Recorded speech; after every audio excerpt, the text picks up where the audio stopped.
There's different comps that are coming out every single day. There's different win-outs that are coming out every single day. This is still very early on in the set, so players are still figuring out things as well. As we get Gwens, we're going to get the ultimate showdown of all Prismatics to start things off in this series. Of course, we've seen Prismatics being such a big factor in some of these games.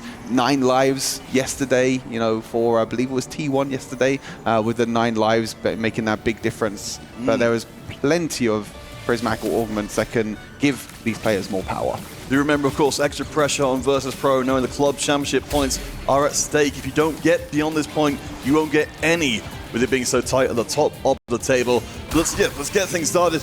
You said, Stuart, we're really looking forward to seeing where our players can really rarefy this, because, you know, 1 Prismatic, sure, that's game shaping. 3 Prismatics, you know, all bets are off. I mean, makes it absolutely wild. I think it gets to a point where you have to figure it out and you have to communicate so well in these Prismatic games, because there'll be things like maybe protagonist as well could be a big thing that we've seen be very, very popular at the early stars. Maybe some econ augments will come in for the likes of Salvi. I'm expecting to see maybe some early econ augments to allow him to get to fast 8 and play around his more comfortable lines, playing around AEP.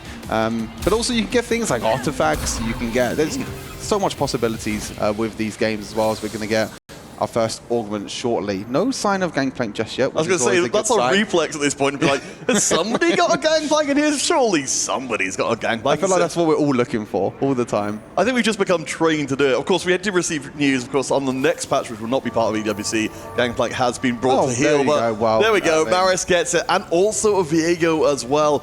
And a Kabuka, I mean, this start is pretty gnarly. Yeah, Maris, one of the most decorated players on Virtus.pro, one of their best players on Virtus.pro as well. Hasn't been the shining light in this tournament, but individually has had some incredible performances over the last few sets as well. And we have to remember with these two teams that it's really important to see what position they're going to be in. Prismatic Destiny is there. We have seen this backfired a few times, but I think it's a lot better to take on 2-1 to give you direction rather than taking on 3-2, which can definitely skew some compositions. Oh, for sure. I mean, because, you know, normally if you're taking a mid-game, you've got a board to lose if you get one of the ones which eat your boards. But in this case, all right, yep, just got money in the bank and the XP as well. So we've already got a player who could conceivably be matching up well into Salvi by just having that extra boost up in power. But it's not immediate come up power, but it does get more bodies on the board and maybe gets you to 6 faster to find those Gangplanks. I wonder if he's still going to go towards this Gangplank and go for something else instead. It will be interesting, because going long, you normally want to try and push levels. You want to try and use that extra gold that you're getting to your advantage. Of course, with Prismatic Destiny, you'll also be able to do that as well. Salvi taking upwards, so it's going to be helping him out as well. Also trying to push some levels. And we see 9 lives again. Solo Kazang with the 9 lives. I mean, we saw this before. I think the entire green room was looking at the 9 lives and be like, this seems very risky. And it was up until the last life when you get the maximum reward from this augment. It looked very shaky before, but in this case, Solo Kazang actually coming out of the gates pretty strong. Doesn't actually want to give up lives early and get those early rewards. Yeah, I think that's a big thing with 9 lives. Of course, you don't take any extra damage. You just have 9 lives. When you lose 9 times, you're going to die. But every single time that you lose with 9 lives, you're going to get some extra bit of loot. Early on, it's just a little bit of extra gold. But later on, when you go down to 3, 2, or maybe even 1 life, you can get things like radiant items. You can get some extra power onto your board. Sometimes some +1s as well from Tactician's Crowns. And that's what was one of the win conditions for the Katarina yesterday. Playing the Katarina, putting 2 radiant items on that Katarina was a big difference. But I think with the items that Solo Kazang had, and with Pac being the power-up as well, for the Neferi, allows them to try and win some rounds early on. It does look like we've got some helpful accelerants to move up level, the upper mobility for Lusher here from before. Of course, was mentioned before, but it's worth reiterating again. Lusher, the best performing player statistically on the squad overall. But of course, in the 4v4 format, players are serving a role, not rather necessarily being players who could only manage that. Still though, Lusher has been a high performer. It's good to see him in a position where he can build a strong late game board. Yeah, Lusher's one of them players that can play pretty flexibly on MOUZ. He can play for rerolls. He can play towards these fast 8, fast 9s if he feels comfortable too as well. So he has plenty of flexibility options open to him, depending on the rest of the team as well. Of course, with communication being key as well for these players. Every single round, you're going to see a lot of communication, a lot of talking to see matchups, to see where things are going as well. Kiana also taken up. Is that 3 upward mobility players? I saw a lot of arrows on the side. I think you might be right. So if that's the case, I mean, yeah, thank you very much. There you go. Salvi also has it. I think we have 3 upward mobility players, which is definitely something we don't see too often because... Well, I mean, so we've got at least a little bit of the shape of the lobby developing there. We talk about Salvi as the late game player for the field, but I suppose that means the advantage is for MOUZ in terms of being able to get up and push the levels, get themselves a little bit further along in the field. For Milo on the other side with a pumping up, interesting choice there. Not one we've seen a huge amount, but certainly some good long-term potential as well. For Salvi, you expect him to take, of course, upward mobility to try and push levels, to try and make sure he can get to level 8, and he has some extra rerolls, some extra health to help him out as well. But as we mentioned with the other upward mobility players, it's going to be very interesting because Lusher took the Prismatic Destiny. Of course, you can get any random augment that you can get, and he also gets Prismatic upward mobility, sorry. So same with Kian as well. So there's plenty of players that are actually pushing levels. Of course, Maris with the going long as well. So we'll have to see what other direction these other players go into. As we see Solo Kasang with an early Gangplank, has the Rage Blade, has the Edge of Night as well. So it's going to be a great item holder and can still help him push levels if he wants to with the 9 lives, or try and go for that Gangplank 3. Well, yeah, as mentioned before, he's certainly an extremely good Gangplank player, but of course, across the entire tournament as well, we've seen our players, trying to go for more of the reroll style, or just sticking with the 2 and pouring out raw power. Wet Jungle on the side there, of course, one of the big talking points that's been coming in more recently is the power of the Dr. Motto. I mean, we already knew he was good, but people are trying to find ways to make him even stronger. Yeah, things like Talisman, Heavy as the Crown, a lot of unique items you can put on this Dr. Mundo because he has so much healing, because he has so much tankiness as well. And he's becoming more and more priority, I feel like, as the tournament goes on. We know that Gangplank was going to be up there as the #1, but it was a question of who can go up against the Gangplank, who's going to be the other 2 cost that players try and roll for. And that one is Mundo. You pair it with the Kai'Sa, you pair it with the Jin. We've seen some crazy variations in terms of different boards as well, as we see on the right-hand side as well. Maris also winning around with going long, being able to keep some units on the bench. So I think with going long, because you're going to be able to get gold every single round, you'll be able to keep some of these units on your bench.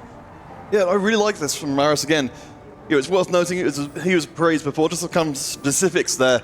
A 2-time Crown player and a very strong domestic performer as well. Certainly one of the better ones in the region, and I love to see him trying to run away to the races here, kind of using that, the levels and things aggressively to keep his streak going. Both players we see right now, both on a streak, both trying to keep it as well. It's going to be difficult to try and take down Maris, already level 6 as well. Maris going to be going up against Salvi on the right-hand side and Wet Jungler.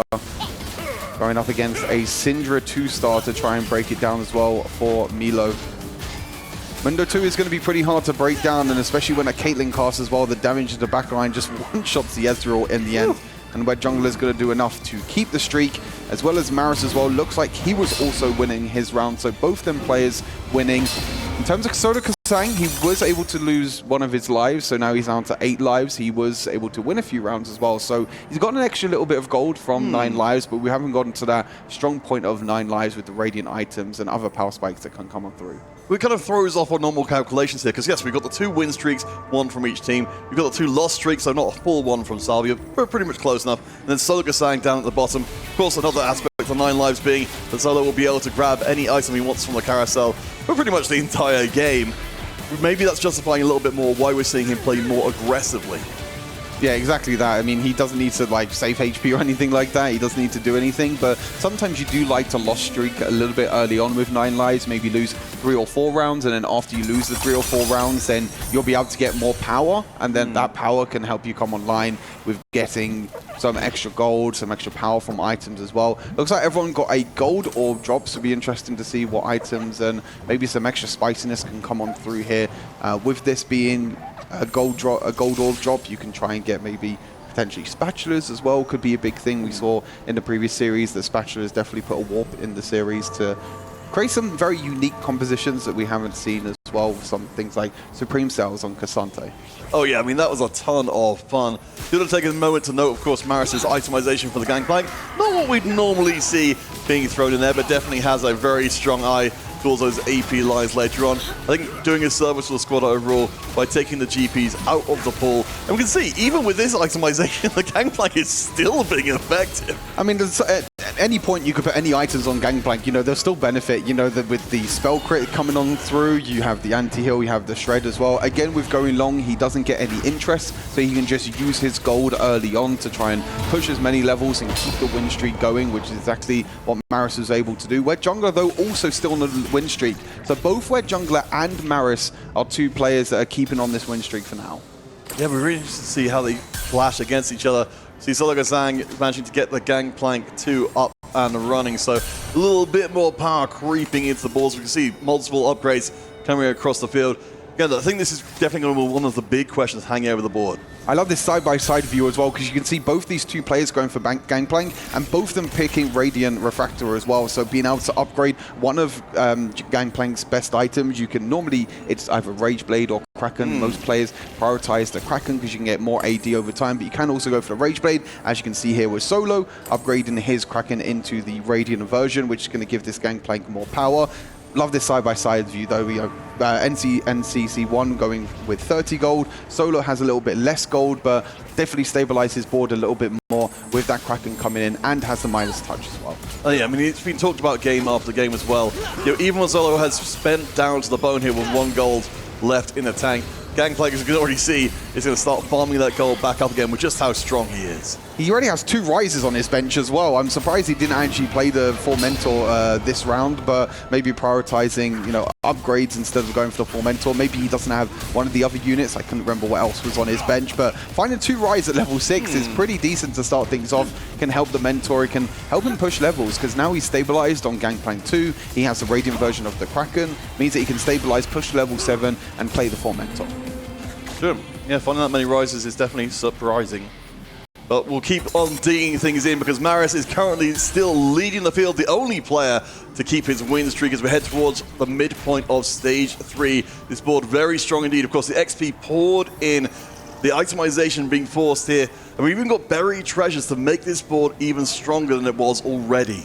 I think Maris's job this game is just to try and save up as much HP as possible. He's not really going for the win out here, but since he's already on 100 HP, he's on that 7 win streak as well. He's keeping hold of as much HP as he can. He's making sure that he doesn't go last. He's maybe not going to cap out his board too much to try and push to like maybe level 8 or even level 9, because he just has a GP2, he's stabilizing, but because he's 1 or 2 levels higher, makes it pretty difficult. I do like what we're seeing here from on Milo's side of things, though, because we talked about the pumping up as a long-term prospect here. Also going to have the crit in. You know, the itemization of the backline really, really good. So Milo has been quietly working his way through while maintaining a decent amount of HP. I think this board's got some great late-game potential. Yeah, Milo not leveling to level 6 as well on Stage 3, which is very surprising, prioritizing the econ over leveling, and still winning rounds as well against Salvi, who Salvi is level 7, so a level 5 beating a level 7 at Stage 3 is very surprising. But with that Syndra, as you mentioned, with the items, are just extremely powerful at that point, and pumping up can help you with attack speed if you want to go for units like even Yumi as well, can benefit quite a lot with the extra attack speed that can come on through. Just taking a quick look at our boards along the bottom as we get our players to pick up a few more bits and pieces. Something that does jump out to me, Stuart, is of course we noted the Wet Jungler running the Mundo and Jin reroll has picked up Prismatic Ticket to accelerate that further. We know how aggressive players have been playing in 4 versus 4 as well. Playing aggressive, rolling down, trying to hit the 3 stars before someone else can hold on to them. And that's the real big difference, I think, with 4v4 compared to like normal games of TFT. Because normal games of TFT, you can just econ up to 50 gold, slow roll. You're not expecting units to be held by other players. In 4v4, units are always held by other players. So you need to play this aggressive style. You need to play things like Infested. You need to play things like Prismatic Ticket and try and roll down to 0.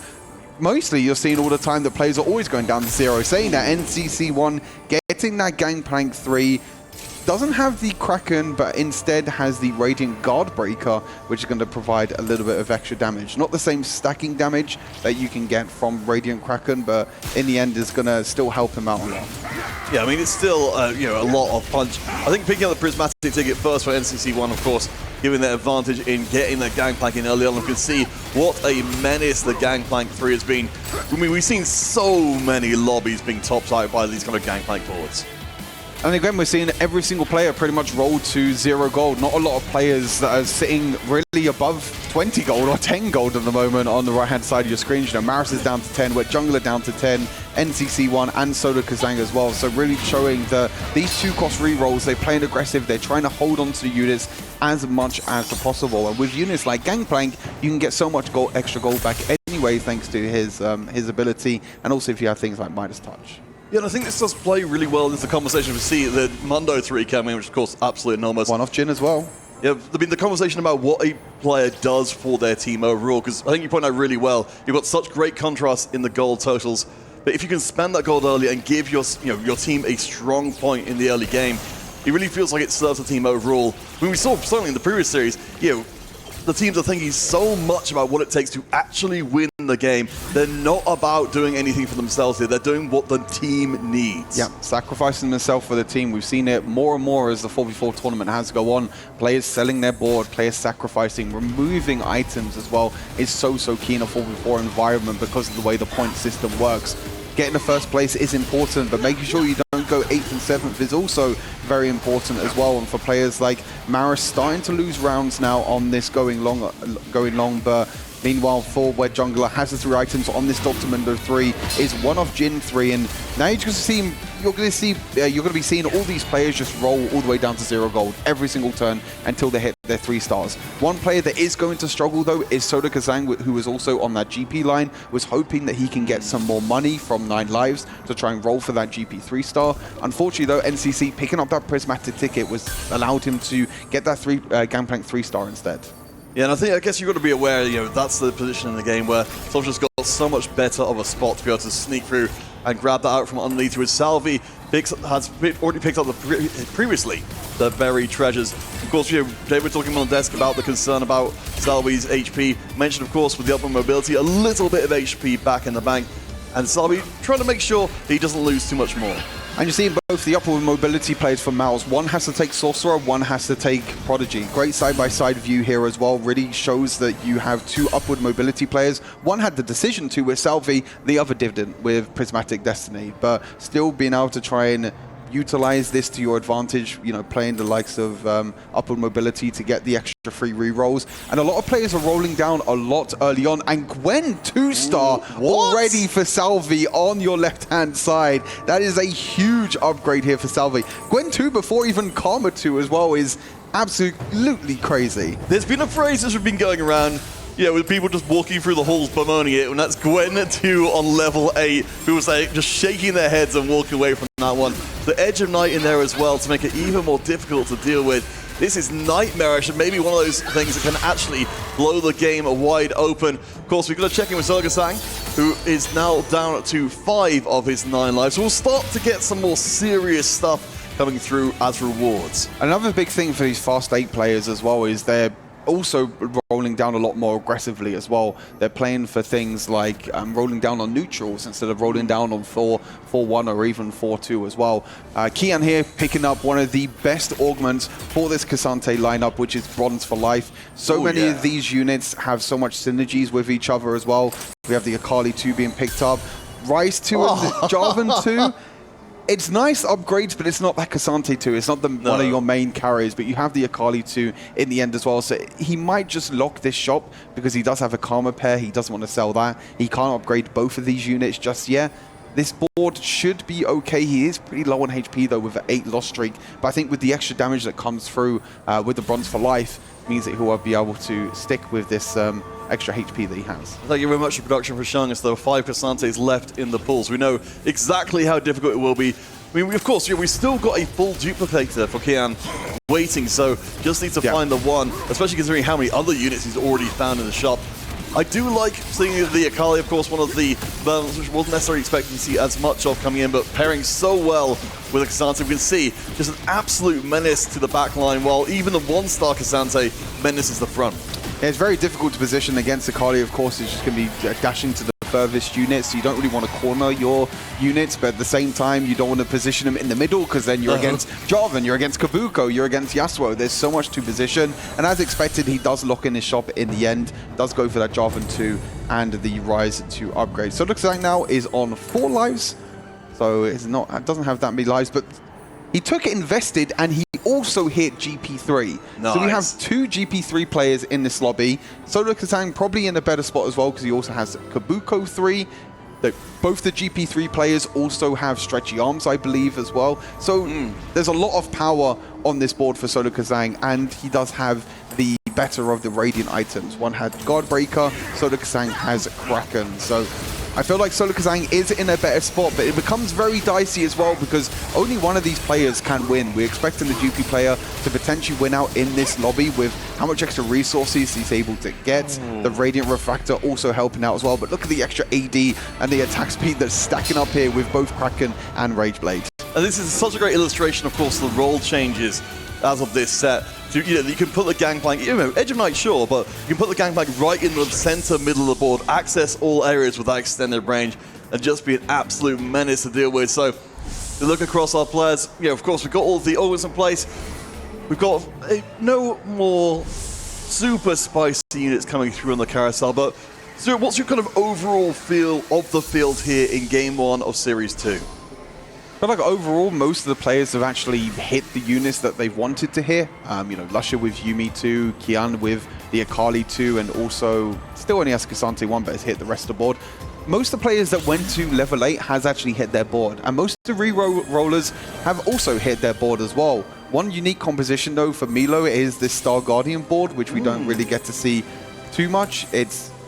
I would say it's pretty difficult at the moment. It doesn't really, the Star Guardian units itself are not really too strong outside of maybe Ahri. That's why you normally see players itemizing Ahri over the Jinx, for example. Also picked up, I believe it was Mage, yep. So it's going to have the double cast as well for Ahri. She can be a great carry, but you really need to hit her 3-star to try and hit some of these and trying to kill some of these outcapped boards. But overall, we'll have to see how it goes for Milo to see if he's able to stabilize this board. Well, remember, Milo's been building up with the Augments. We've got the Pumping Up, with the Water Lotus as well. So kind of effectively 5 items on the Ahri to make sure she can hit like an absolute truck. And Burst is one of the ways to deal with Gangplank. We just saw it there, just absolutely ripped through him.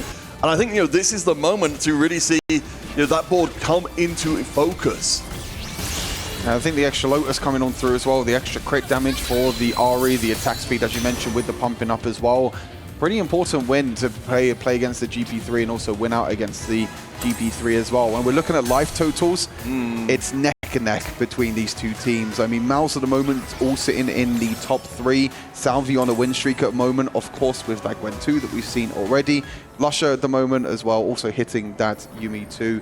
Still doesn't have a Karma 2 yet, though. The big thing with Salvi, because he has extra gold in the bank, and because he's stabilized so well on that Gwen 2-star, is he's now holding Yuumi's on the bench. He knows Lusher has already gotten the Yuumi 2, the communication has come on through, and he's actually denying it away from Maris, who is on 0 gold at the moment, does have the Leona 2-star, but doesn't have the Yuumi. So the damage on the backline is very lacking, and both these players are coming head-to-head. I really like your point there, because particularly in these situations where economy is a real issue, you're just not going to get that many bites at the shop to find them as, oh my gosh. The whole board just evaporated from the Gwen, basically. The needle's doing so much damage. I mean, that's the reason why Salvi's been put in the position of responsibility so often. He can put together boards that will punch through pretty much anything, but further to what you said, MOUZ all in the top 3 spots right now. I was thinking this maybe would be the point we would see Virtus.pro start to come back, but they're actually dropping HP. It's only Solo Kazang, of course, who's on a misleading 3 HP, who's in the bottom for MOUZ at all. I think MOUZ in general are in very comfortable positions. You have Salvi at the moment, who has the Gwen 2-star is stabilized. Lusher with the Yuumi 2 also stabilized. Where Jungler hit the Dr. Mundo 3 early. I believe also hit the Jin 3 earlier. And then also you have Solo Kazang, which we can see on the board. Of course, as you mentioned, on that 3 lives, but now has the Twisted Fate on the board to give him some extra power. Hit the GP3 really early on with that extra money he was able to get from Invested, and is also level 8. And this is where, 2 GP players come side by side. Kabuko 3 is a big secondary, I guess you can call it quote-unquote carry or tank in a way. You can see the items are actually on the Udyr instead of the Kabuko. He's actually selling all of his copies of Yasuo and everyone else and trying to make sure that he gets the Udyr 3-star. But with him selling his Yasuo's, Solo Kazan was able to get Yasuo 3. So I think the timing there was a little bit unfortunate for NCC1, because as soon as he sold the Yasuo's, the Yasuo 3 came on through for Solo. Well, I mean, that's the thing. It's such a tightrope these teams are playing with each other, because you've got to prioritize what's the most important thing right now, and sometimes it is just getting your own board online. For NCC1, it didn't quite happen. Up against Kian in this one, we can see the all-out board just rips through. I think NCC is out of there. Of course, Solo Sang, despite the low HP, will just drop down to another life. And something which I want to talk to you about, Stuart, is the 9 Lives approach. Because again, we saw Solo Sang playing pretty strong early on, rather than taking the losses. Now, no matter how bad the loss is, he only takes 1 life away. So he can take some big losses and still stay competitive. And he's going to get more gold and more power every single time. So it means that he's going to be in a position where he can just make his board even stronger than what it already is. Of course, we mentioned NCC1 going out in 8th place. MOUZ is now on a 6-loss streak. So he's in a very difficult spot. Again, hasn't hit that Yuumi 2 because Salvi is holding the Yuumis on the other side. Luckily for MOUZ, he is up against the Ghost. It is the Star Guardian Ghost. So hopefully we'll give him enough damage and hopefully won't be too bad and he doesn't lose this one. It might be pretty close actually, even against the Ghost board, because yeah, this Poppy is tanking so much damage, and MOUZ loses against the Ghost, and that's Virtus.pro in the bottom 2. I mean, this is pretty bad. The next question I was going to bring up to you is it's starting to look like, you know, if we're going to see Virtus.pro win this game, they need to get into the top 2. I mean, right now, we saw Kian was doing well, did just lose the win streak at the last round, so things are looking pretty dire for them. Yeah, this might just turn into a pretty dominant win for MOUZ in the end. I think the HP difference is way too big. You know, eventually, MOUZ, the Virtus.pro players are going to go head-to-head. We've just seen as well from Wet Jungler that he has a Twisted Fate 2-star on his board, because he's Seraphine 2-star on another board as well. Again, players holding on to the Cassantes this time. Lusher has sold away and Salvi sold away holding the Yuumis, because of course that player Salvi's playing the Cassante. Yeah. Yeah, I mean, it's nightmarish stuff. I mean, Milo definitely, I think, had the right idea here, but it seems like it's the only thing really going right for the squad overall. We can see it's enough to overpower Salvi. When? Wait, I thought it was enough to overpower Salvi, but it looks like instead we're heading for a pretty short game 1. We just need one more member of Virtus to go out in the bottom 4, and... Oh, that's happened. Milo actually died. Wow, okay, well, it was a very short attendance for the first game. I guess we'll just hang out for a little while we officially get the last pieces in place. Incredible performance overall by MOUZ. I mean, this is one of the most dominating wins I think I've seen in this tournament so far, with them dominating with the early pressure, rolling down aggressively, you know, players like Solo Kazan taking 9 lives, contesting the GP, but taking invested, making sure that he can guarantee himself to hit that GP 3-star. Salvi and Lusher playing for the fast 9 compositions. They both hit upward mobility as well. One taking one composition, one taking the other. But the thing that I loved is the communication between MOUZ players. You know, as soon as Lusher hit that Yuumi 2-star, Salvi was in a position to say, I have enough economy, I have a Gwen 2, I'm not going to lose any round anytime soon. I can roll down a little bit instead of going for level 9 and be able to keep hold of these Yuumis. And that's exactly why the player like NCC1 went out in 8th place. Yeah, I mean, you can generally characterize German players playing TFT as usually very methodical and organized as a squad. I think MOUZ really exemplified that extremely well, so I'm 100% with you. I think this was a game 1 in strategy. I do think that, given the setup here with upper mobilities, it did play very well into MOUZ's strengths. We talked about how they started the tournament, pushing more towards 8 and getting punished for it by some of those reroll compositions. In this case, it feels like they really bypassed that danger zone. Yeah, upward mobility gives you that factor as well. You know, the extra HP that you get, the free rerolls that you get as well. We saw the side-by-side earlier of both Salvi and Lusher rolling on neutral rounds, before we even got into stage 4, getting to level 8 sooner than anyone else in the lobby and being able to hit before the likes of NCC1. So being able to... A big factor in 4v4 is being able to hit before your opponents, and if you can hit, then you can hold them units and actually stop them from hitting their 2-stars, which, for me, made a huge difference in the end. Yeah, I mean, it's one of those things that you see in a lot of these games. You'll see people holding, but people will still hit. You say, okay, it wasn't a big factor overall. But yeah, as you said, in the games where it does happen and you're able to completely stymie your opponent's strategy, it just ends up looking like they couldn't do anything at all because their carries are stuck at 1 star, and they're just wading through treacle to try and get anything done at all. Yeah, I think that perfectly sums it up. I don't think Virtus.pro could have done anything in this game. I think it's one of them games that you're in a very tough position really from the start. You have 2 players at upward mobility and 2 comfortable players on upward mobility as well. You know, I talk about, you know, Lusher is very flexible. He can play multiple lines very well. Salvi is always going to be the player for MOUZ and is giving his identity up. Yeah, of course, like rushing level 8, trying to play towards these AP lines. And then Solo Kazang playing the GP contest in the end.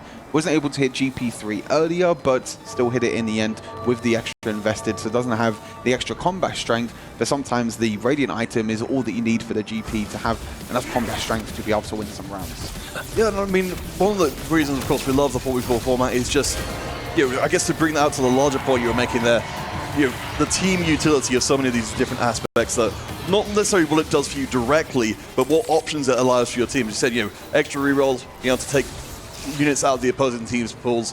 Of course, we saw in the previous game as well, you know, being able to feed extra information across can be absolutely game-changing by itself. But since, of course, again, this game is done, you can see in the top right, MOUZ officially get the first win that they need to be able to potentially take the series. I want to take a moment to, you know, to recognize Virtus.pro, certainly on their way to getting into this, Ben. They did beat some pretty big names. I think you could arguably call both of these teams Giant Slayers.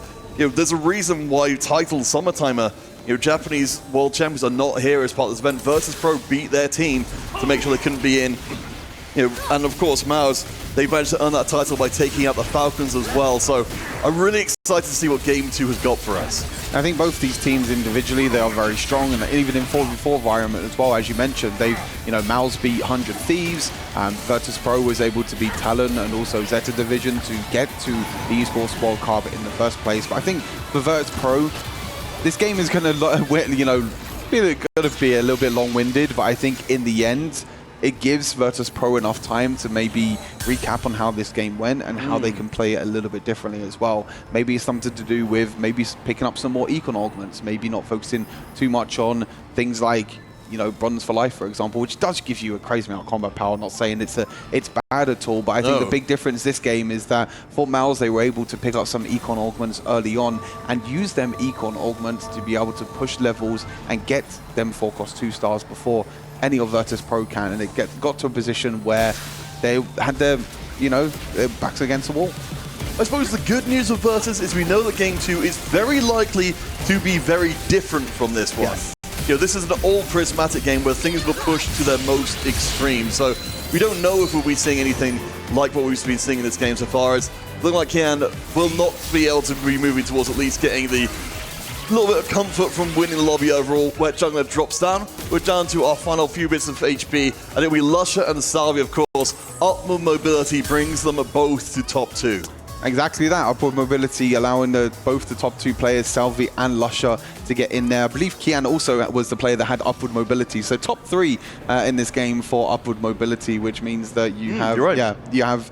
It just shows the power of this augment, especially in like a 4v4 scenario as well, where it allows you to push levels, allows you to roll down. And it's a victory lap now for MOUZ. Maybe a little bit of personal competition between the likes of Lusher and Salvius. I'm sure this isn't the first time that they're going head-to-head. I mean, Lusher just taking a sip of drink, just making sure that they stay relaxed because they know the job's not done. Sorry, I just love seeing Lusher's expression now. You can even see, like, this, even at this point where the game is completely done, I think you're right, like, you know, this match is, of course, very far from over. The focus can't drop at this point. Yeah. There is always a little bit of a danger. The first game goes well, and your team can start to relax a little bit and think, you know what, we've got this. We're better than this opposing team. We don't need to fully focus. But you can see very much on Lusher's face we saw there, this team, even while they're just running out the tail end of the round, they're strategizing. They are in the next game mentally ready as Salvi closes this one out, officially 1-0 to MOUZ. First place for Salvi in the end. The Gwen 2-star early on at level 8. It was so huge to stabilize, but he did well for his team,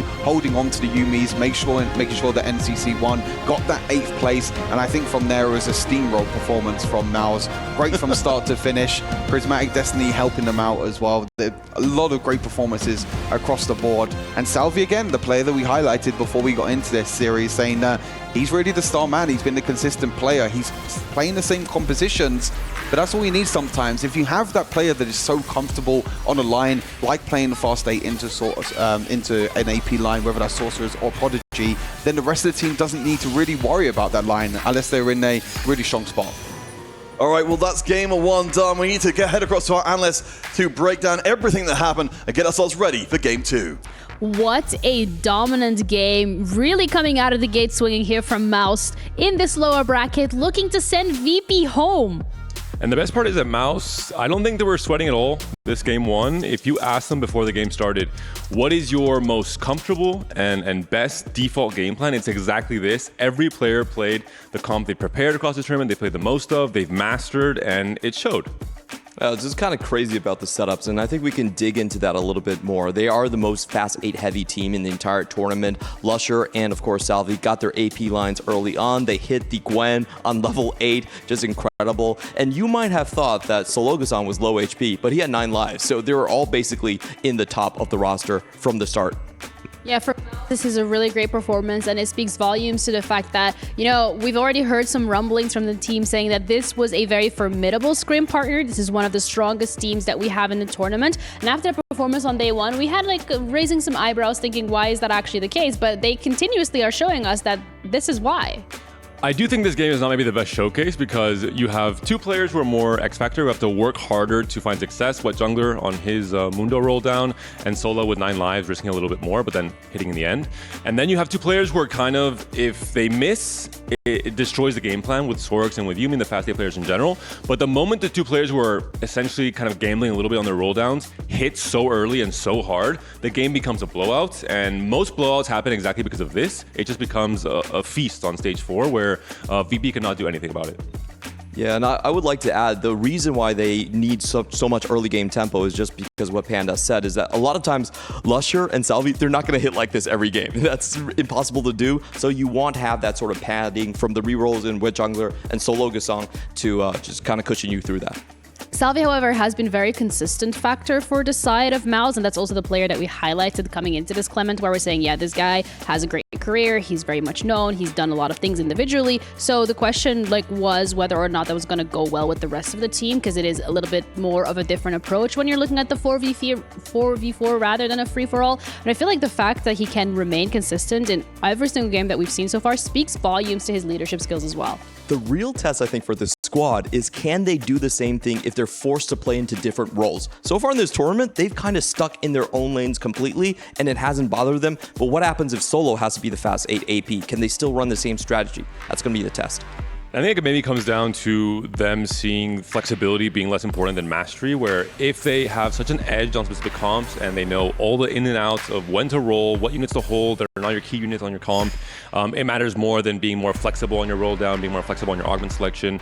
And I think it showed in this game. One thing to mention also is the comparison between the GP players, with Solo playing from 9 lives, in theory having a much higher cap, where NCC1 hit very early thanks to Prismatic Ticket and the 2 duplicators he got on the Krugs.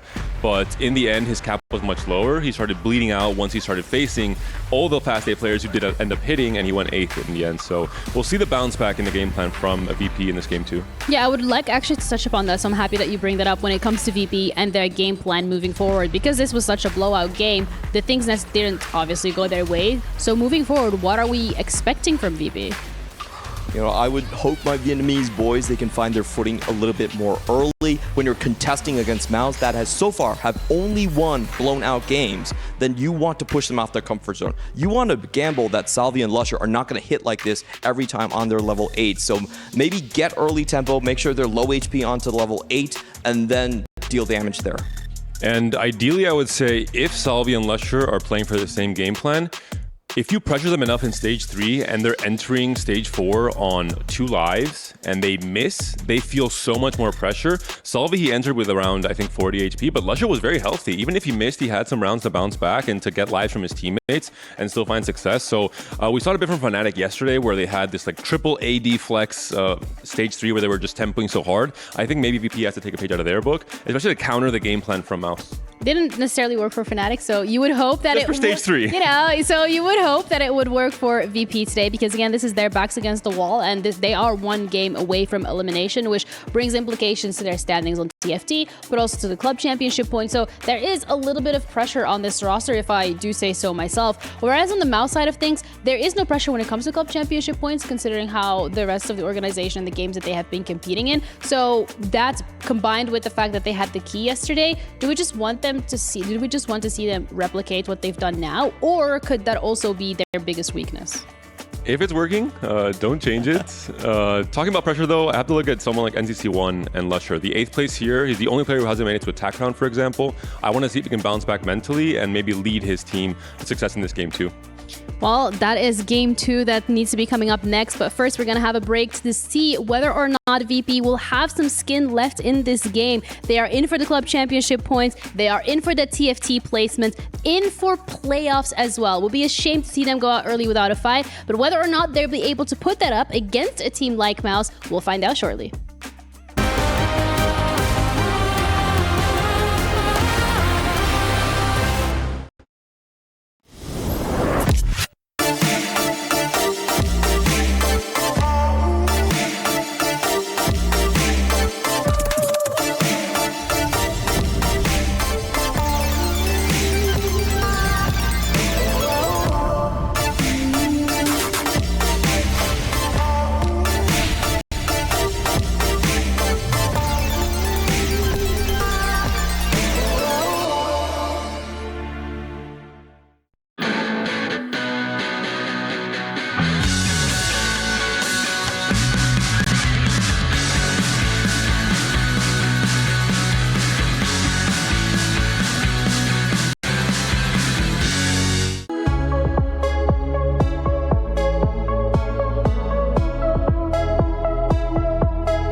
Yeah, our journey to EWC was pretty rough. Open qualifier went well. Close qualifier we lost to AG. Look at the close at last few moments, and he drops in. Soga-sang eliminated. We lost a low bracket when we went to the last chance qualifier. I think the last chance qualifier we were the best team. We also placed first place.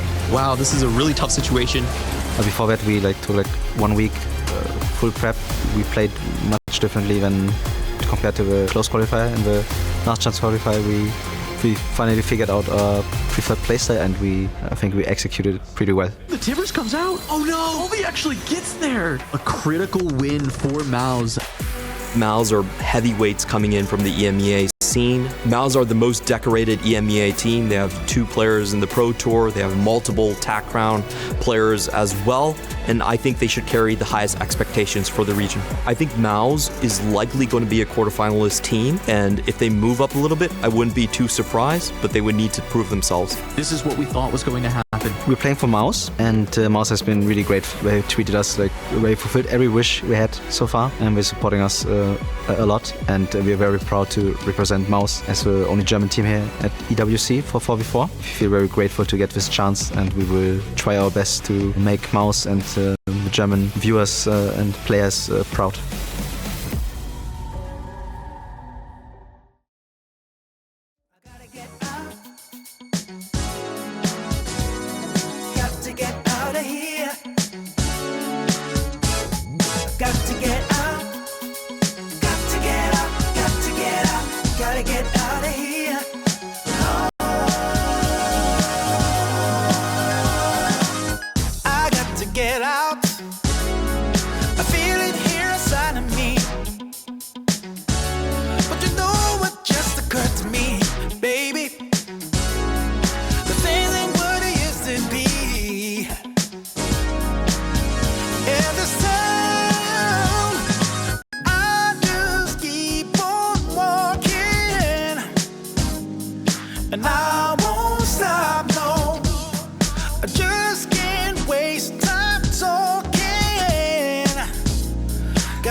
Welcome back, one and all. Game 2 is ready to begin. Our players refresh themselves between those two games. And honestly, Stuart, coming into the second game, of course, MOUZ is going to be absolutely thrilled with how that first one went. They get a chance to have a brief word with them between games. They certainly felt, as a lot of teams do, relieved and happy. Salvi saying, from that first Augment coming in, really the game all played to MOUZ's preferred style.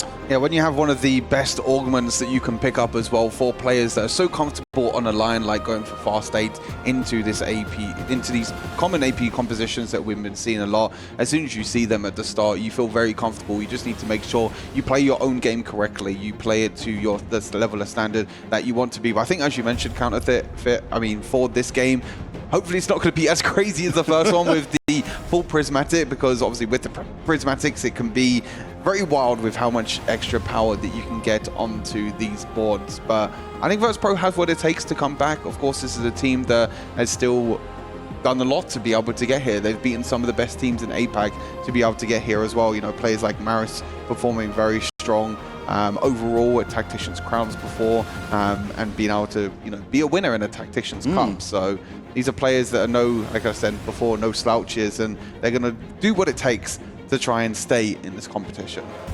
Yeah, I think the big thing it felt like from the previous game, there were so many resources flying around, particularly, of course, thanks to the augments coming in. They just gave the entire team of MOUZ so many strategic options. And we could really see clearly from the play, their strategic playbook is huge. And they were basically able to access everything they wanted. I think the biggest thing that stands out to me, what you pointed out in game number 1, was the denial. They were able to just deny wholesale across the board and reduce the overall power level of Virtus.pro dramatically for most of the game. Yeah, I think Analyst has covered it quite well. I think the way the Virtus.pro are going to win this next game or win this series is try and put MOUZ out of their comfort zone. Try and maybe play more aggressively early on. Try and put players like Lusher and Salvi on the back foot. Make them lose a lot of HP early on, which they didn't really in this game. They were able to comfortably stay healthy enough thanks to upward mobility, giving you more HP, but also have some extra free roll downs as well. So I think coming into that, if Virtus.pro play more aggressively, they tried to with the GP. They were the first team that hit the GP, but as for the rest of the board, they were just losing way too much HP. Speaking of HP, of course, the extra wrinkle in the whole thing, Zolgasan taking 9 lives, means he's at least going to last 9 rounds in the entire game. That entire setup there kind of gives you that resilience as a player because, of course, as you take those lives lost, you're getting more resources in, so it's becoming harder to take the future lives off of you. So you've given yourself a slot in the game where pretty much you're unkillable. You'll either be ahead on lives or you'll be ahead on resources. High risk, high reward is the name of the game for Solo. The player that has been one of the best, one of the most consistent, I should say, players in EMEA, did incredibly well over the last few sets and also been to a few Tacticians Crowns. Made the top 10 in the previous Tactician Crown for Cyber City. Yeah, that was hugely meaningful for Zolgasan. He was a player who was notorious for being an incredible ladder player, but having struggling to translate that into tournament performance. Wet Jungler was a similar player who got there ahead of him, of course, got his 2nd place at the Crown. And got his attention. But Solo is definitely coming into the spotlight.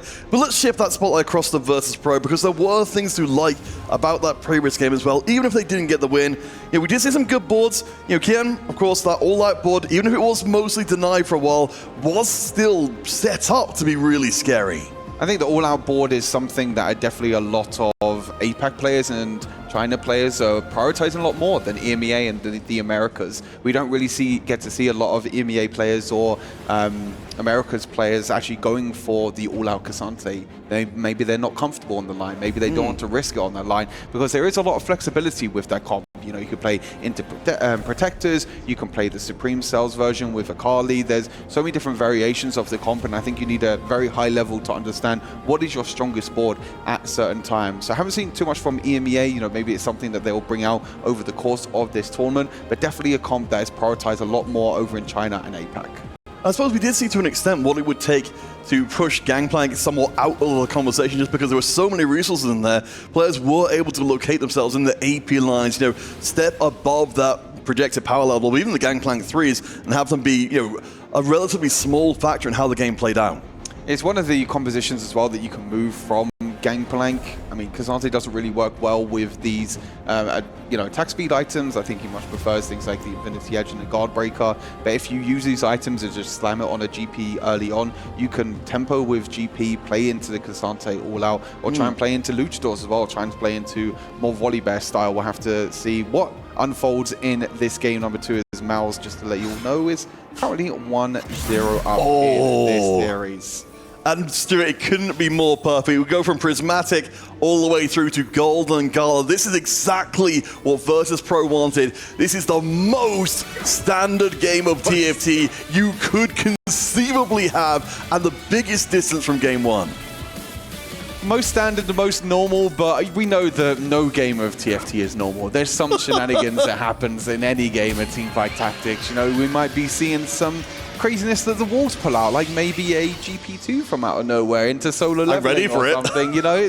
It's not unprecedented in this tournament, you're right. I don't think there ever is a normal game of TFT. I don't think normal is in the dictionary of Teamfight Tactics as a game. I think it's very difficult to add it on through, because every game just brings so much possibilities and so much drama as well, especially in a 4 versus 4 environment.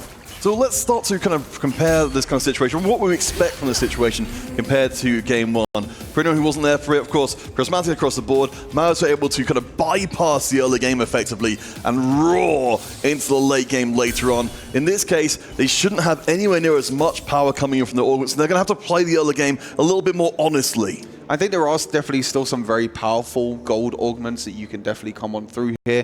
Things like Portable Forge we'll have to keep an eye on to see what artifacts are going to come on through. Keepers can also be very good. Solo leveling, as I mentioned as well. These are some of the best treasure hunt as well. Oh, yeah. There are some very, very powerful gold augments that players are going to have to look at and try and adjust as well.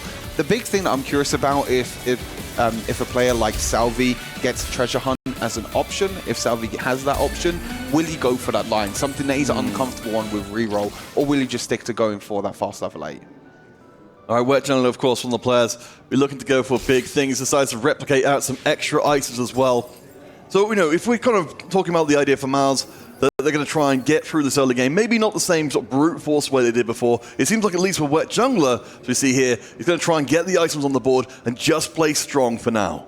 And we couldn't see exactly what it was there. Oh, there we go. We do have treasure hunt. Not too sure what the player is. It might be NCC1. Can't really see the rest of the board, unfortunately. But treasure hunt is a really, really strong option.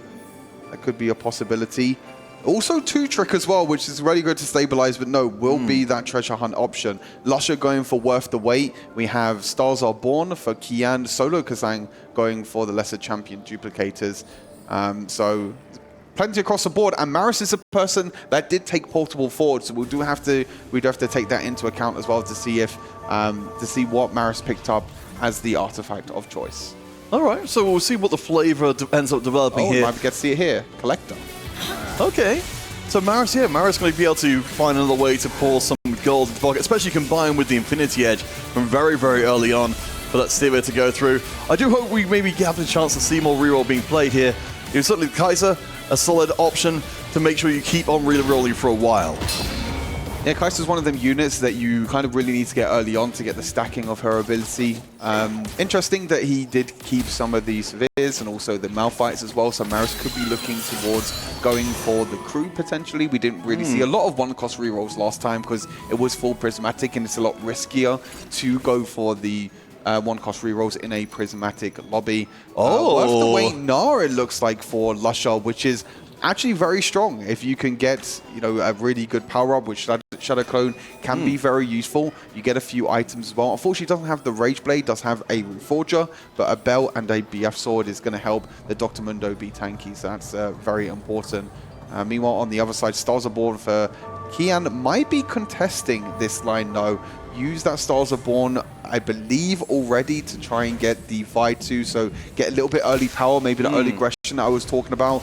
Normally with Stars Are Born, you want to wait until you get the likes of the Dr. Mundo to maybe 2-star, but using it on that Vi instead, and then using the other Stars Are Born, the one-cost one, on that Gnar. So we might be seeing a little bit of a contest here from Kian.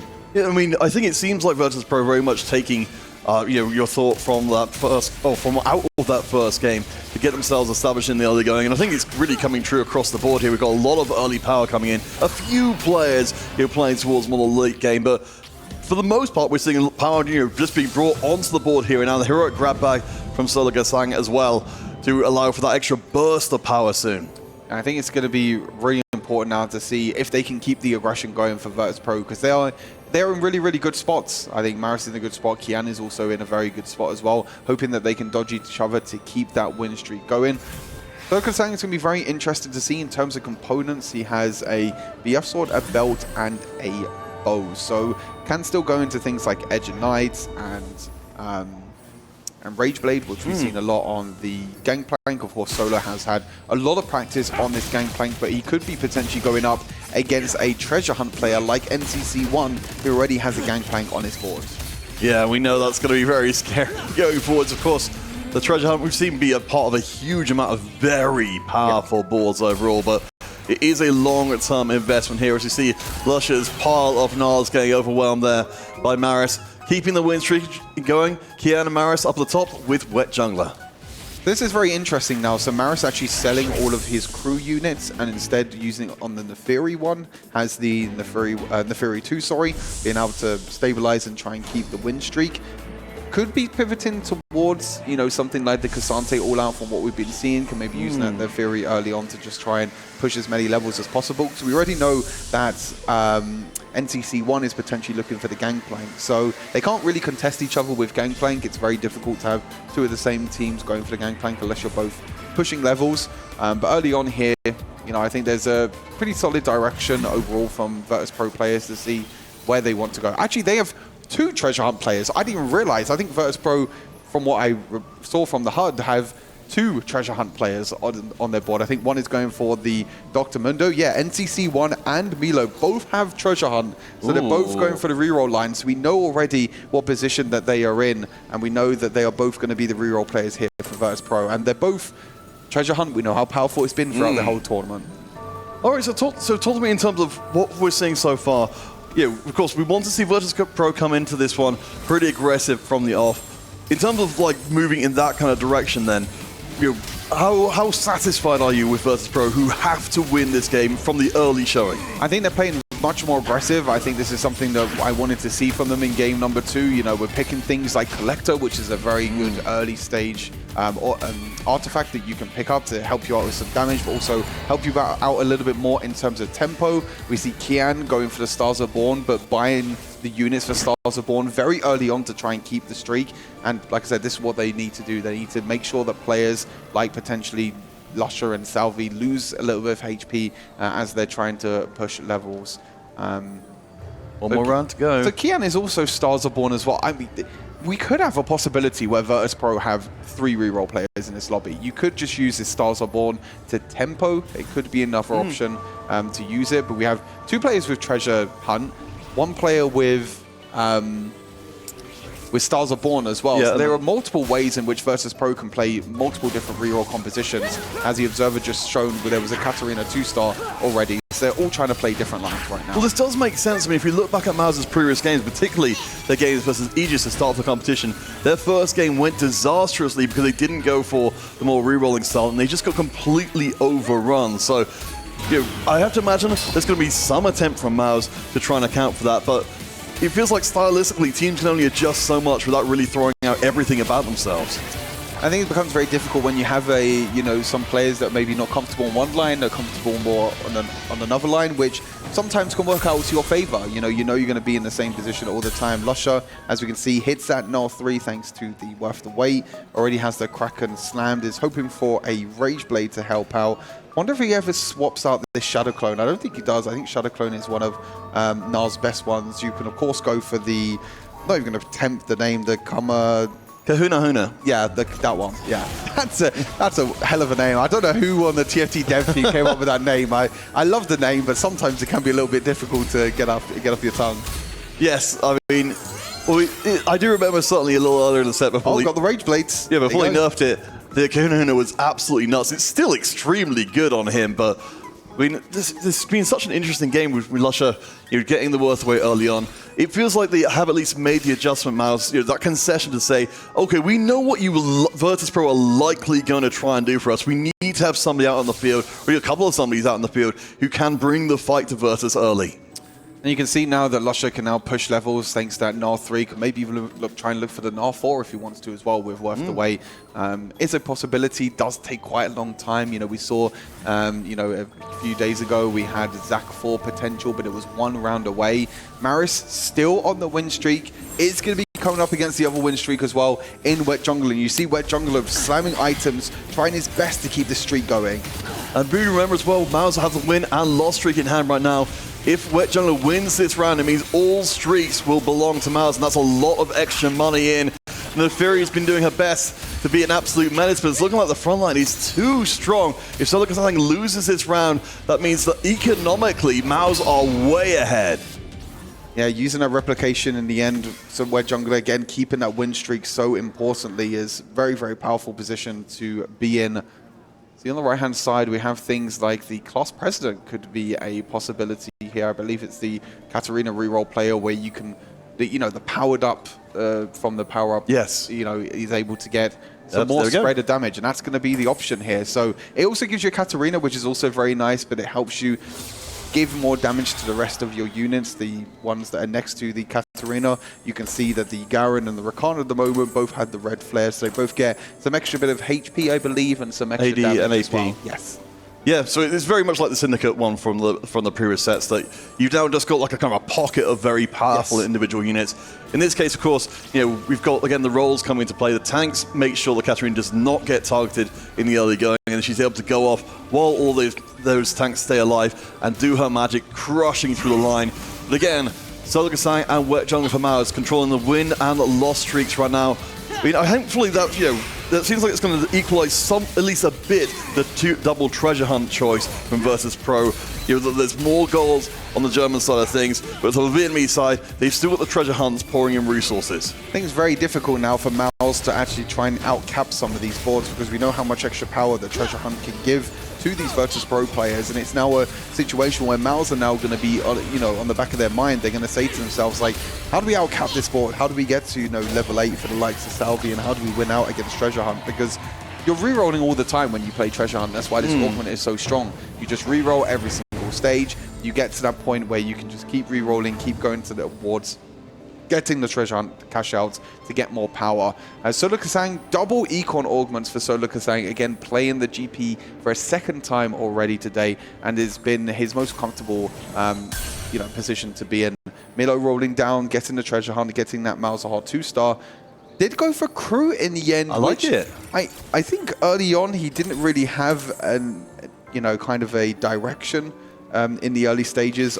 Went for the treasure hunt, of course, but maybe understanding that, hey, there's a lot of reroll players in this lobby. I can't contest the GP because it's already being contested. I'm just going to have to go for the crew instead. Yeah, I mean, I think it's, of course, you mentioned it before, it does fit really well in with the whole cadence of the treasure hunt. You want to be rerolling all day, every day, and with crew having different units at different costs, you know, it's not an optional thing to be doing that. You're going to be making sure you get the treasure hunt online as soon as it's humanly possible.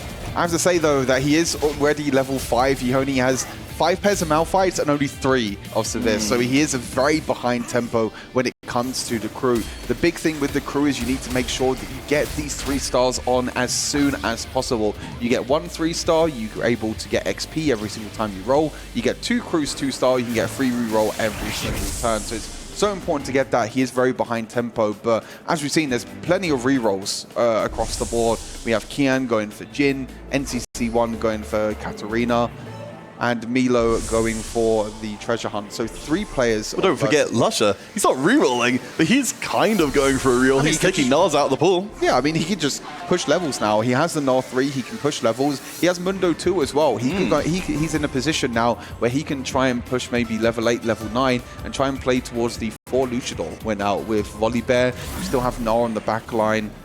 But I think there's another, I mean, Kian is a Jin player, so I'm curious to see if Lusher actually contests the Jin and tries to also go for Jin 3 and try and stop that Jin win out, or he tries to instead go for something else. As NCC1 is rolling down here at level 6. We only have a few pairs of Katarina. Of course, with the Trajan, well, I mean, that's a Probably would have preferred like 3 Katarinas instead of 3 Jace. It's a little unreasonable. Yeah, unfortunate a little bit. As you can see, his positioning is very much catered around the power-up for Katarina, giving you extra bonuses thanks to his Augment. But a Jace 2 is going to power up his board a little bit. He has 6 Katarinas. We have been seeing that overall Katarina has been pretty underperforming in the 4v4 environment. Players have been saying it's pretty easy to position against, and is also very easy to shut down as well with being able to deny it. Well, I mean, we did see there one of the reasons why Katarina is so favored. As a melee unit, she's certainly not going to be as vulnerable to the Gangplank, and she can get up in his business very quickly and remove him from the field. So Solika saying, despite a very strong mentor board as well, will be put down for the time being, and NCC can start climbing back up economically. See Milo's board again, 4 loss streak, just has no units at all for this crew spot. Again, if I remember correctly, he didn't have any crew units early on. He just kind of pivoted into this because he realized that there were so many other rerolls contested, and the only one that was really left was the crew. So it took him so long to put him in this position in the first place, and now that he's level 5 already, again, 6 Malphites, 4 Severes, 30 gold. I mean, theoretically, you can get, say the Shen up to 3-star, and you'll start to see the rest of the crew units appear whatever level you are at. I think it's too late, honestly. I mean, you could theoretically reverse into this comp, but you're right, it's not done normally. And I am worried. This is a hugely important game for Virtus.pro. Whether they get any club championship points at all is dependent on this series. And any mistake, even at a wide level like this could be disastrous. MOUZ 1 up in a best of 3 series means 1 victory is all it takes. I do have to mention that he does have 2 lesser champion duplicators that we can see on the bottom of your screen, so that is going to help him a little bit, but he still needs more Malphites. And I think the problem is right now is that you want to get one of the 3 stars straight away, because as I mentioned, when you get one of the 3 stars with the crew, every single time that you're using gold to roll, you get experience at the same time, which is really, really nice. But at the same time, it's very difficult to be in a spot where do you use a lesser champion duplicator to just get 1 3-star of the crew? Or do you use it to now get like multiple? Because you need so many, as we see on left-hand side. Kian going for GP3 on the bench, which we have seen before. There's plenty of... Best place for him, honestly. Yeah, GP. I mean, I'd much rather GP on the bench than on the board, that's for sure. As Lusher on the right-hand side, looks like he was pushing levels in the end, nearly level 7. I think this is the correct play to go for. Lusher could have very easily just tunnel vision into Jhin, realized that Jhin is contested. He already has that Nafri that can stabilize his board pretty well.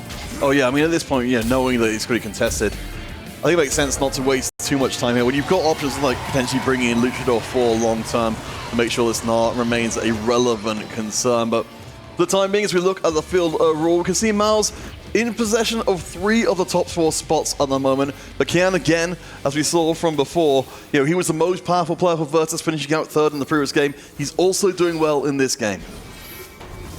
Maris is expected, going for the Cassante all-out, as I mentioned, with the Collector and the Infinity Edge Slam. Does hit the Cassante 2-star as well, which is a big upgrade. Wow. Really need to hit the Akali 2 as well. Pretty much, there you go. Akali 2 and Cassante 2 in the same round. And that's all thanks to the explosive XP that he was able to get from his second Augment. It allowed him to push levels a lot earlier.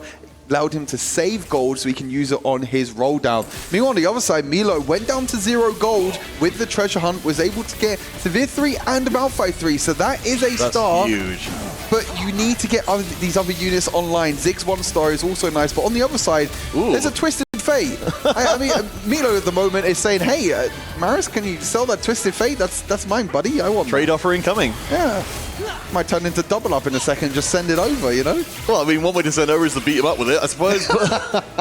Lusher continuing his streak with our little friend Gnar, as we've now got the 2 win streaks, of course, off the top of the table, now sharing the spots. Everyone else having their streaks taken away from them, as it will be gold to end out our augments here. Yep, with Golden Collar, it's very important to see what you can get as the last real combat augment as an opportunity, as Tomb Raider is an option. I'm surprised it's not. I'm surprised it's not rolled past. Oh, okay. I think it was just a a visual bug. I thought he rolled past the right and left augment, and he was actually like, oh, I'm feeling it. He was actually considering Tomb Raider. That would have been absolutely crazy. Looking at the left-hand side now, the final augments of choice. More lesser champion duplicates for Milo.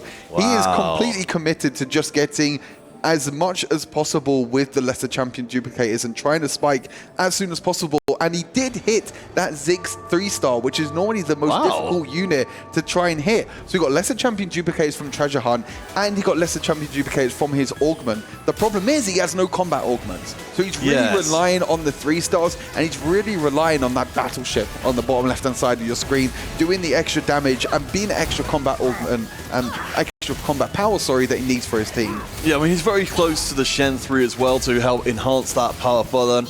And long-term aspect, we'll be seeing the Twisted Fate, but you're right. A lot of resources of every description have gone into trying to bring Milo's board online. Still loses, though. Yeah, I mean, this is so painful. It feels like a real determined decision to go this direction, but from where we're sitting at least, it feels so risky. Gangplank in the end winning out. We did see Solo Kasang pick up Portable Forge. Was hoping for one of them S-tier Portable Forge options for the Gangplank, like Flicker Blaze we've been seeing. We've seen be so powerful, but Trinity Force is the option here, going to give the extra.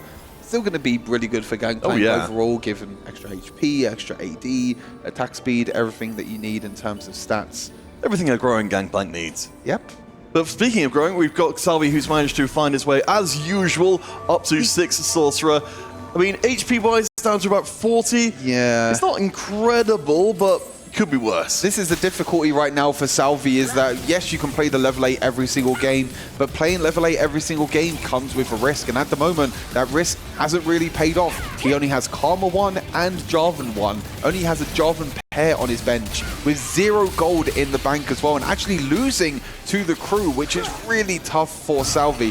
So that aggressive playstyle that we mentioned that we want to see from Virtus.pro in this game, playing more reroll compositions, trying to stop players like Salvi from getting pretty much a free early game and saving as much HP as possible. Now Salvi's the one that's going to be at risk with not hitting any of his 2-stars. I mean, it's rare to see someone go as all in as Milo has gone, and that's, exactly the kind of thing you don't want to see is Salvi, when Salvi himself is now dropping down to 2nd lowest hit points in the lobby, which means he's going to have so many fewer opportunities to have bad matchups, bad positioning that cost him a life.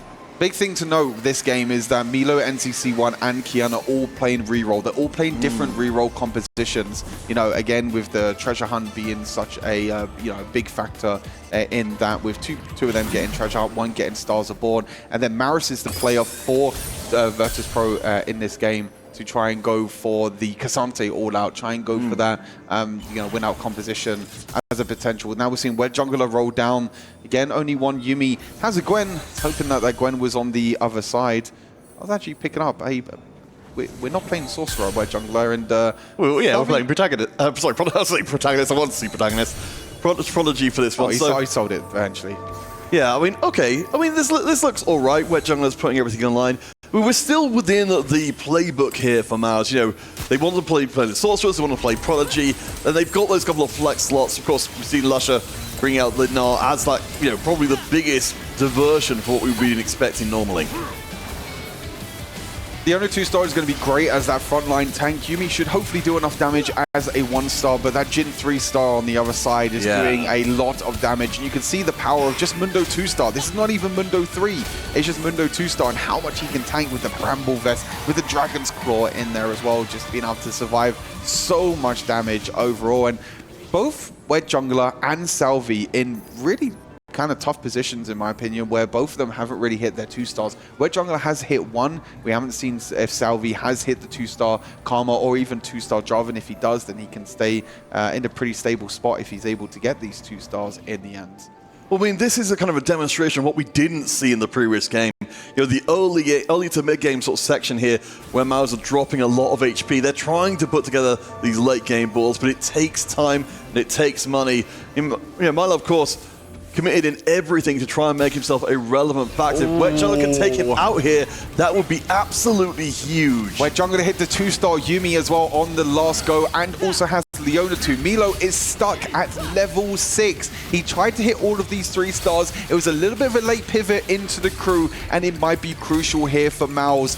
Milo going to take the 8th place in this game, and pretty dramatically as well. And Wet Jungler has stabilized. The big important factor in this game was, can Wet Jungler stabilize? Can Salvi stabilize? Wet Jungler stabilized perfect right now. Solo Kazang has also hit the GP as well, GP 3-star, trying to go for the Kabuko, has stretchy arms, has regenerate, so that's a really strong front line for this GP to keep on rolling. So yeah, we kind of end up in the same situation as we were in the previous game. Admittedly, MOUZ have got a lot less breathing room to work with, but it feels like a strategic leg of the the stool here for Virtus.pro has dropped out. I feel like Milo was supposed to be a much bigger part of their offering heading into stage 5. He continued to put pressure onto Salvi and other players who are still trying to put their balls together, but now that's gone, and there's a lot less pressure overall on MOUZ. Yeah, surprisingly, with all these treasure hunts and Stars Are Born being played, no one contested Solo Kazang on this GP line, and we've seen before that it's been a huge problem for teams. When it's uncontested, the GP can run over games pretty well. We're seeing that Kabuko 3 trying to be hit bit here for Solo Kazang, not pushing levels, trying to get that win out with that GP 3-star. Removes the Infinity Force to try and maybe sacrifice some HP, but at the same time, he's pretty low himself. He does come up against the Ghost, so he probably will just slam the items back in the end. Actually moves the items over. I wonder where the Infinity Force went there, because it didn't actually go back onto the Gangplank. That's really interesting to see what Solo Kazang's plan is long term. I mean, as we look at the field overall, certainly Kian had been looking strong. Of course, his teammate NCC1 will demonstrate the problem of having the 1 Omega tank. Do know that NCC had a couple of treasure chests still waiting to be rerolled open though. Yeah, NCC1 actually removed the items off the Jin there as well, making sure that he was able to sacrifice him basically for, not NCC1, the what was it? Kian was able to remove the items, off the Jin to actually help NCC1 try and push levels and try and save as much HP as possible, because at the moment we're still only sitting on a Yuumi 1. We did see a lot of Yuumis, or some Yuumis being held here by MOUZ to make sure that this Yuumi 2-star doesn't get hit, especially when you have Bullet Hell as well. It's such a big carry, this Yuumi, even at 1-star, but if you can hit it 2-star, it's going to be very important. Well, yeah, and particularly as we saw before, that you can get around these big single tanks up in the front line. We haven't checked in with lusher for a little while, but he's made his way up to level 9. He's got a Twisted Fate. He's got a Jinx as well, but we can see the Katarina just completely obliterates one side of the back line. And you can see Nas trying his best, but, even with the stuns coming in, he's going to struggle mightily against the Katarina from here to forever. Prowler's Claw as well on that Jace is pretty interesting. It'd be interesting to see if the Jace 3 does get 3-starred in the end. And yeah, you can see that Mundo can go neck to neck against a Gangplank. This is just a power of the 2-cost 3-star. Hold on! Oh, I thought Gangplank was going to win that in the end. Yeah, you can see that if you hit this Mundo 3-star, it can go neck to neck with the Gangplank. Gangplank being, one of the strongest carries, but Mundo is just tanking so much damage in the end. The stretchy arms, of course, killing that Jin on the back line, but Mundo being able to tank up enough damage. Well, you were asking where we're going to be seeing the Infinity Force going. It's looking like Solo Kazang is trying to build up a secondary threat for his board with Yasuo as well. So splitting the difference a little bit. And the problem is, it's nowhere near the Yasuo 3-star, so normally as you mentioned, you try and get Yasuo as a secondary carry. You normally try and hit the Kabuko 2 and then try and hit the Yasuo 2. The problem is he hasn't hit that Kabuko 3-star in a lot of rounds. He's just been rolling every single turn trying to hit this 3-star.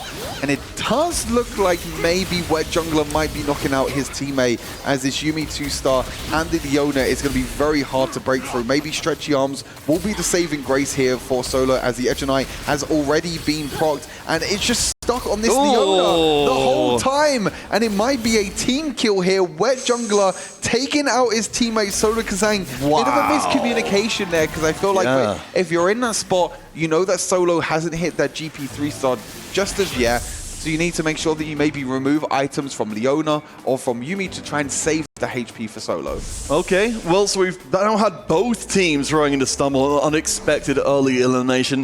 Do you think this kind of equalizes things between the teams in a way which we wouldn't have been otherwise?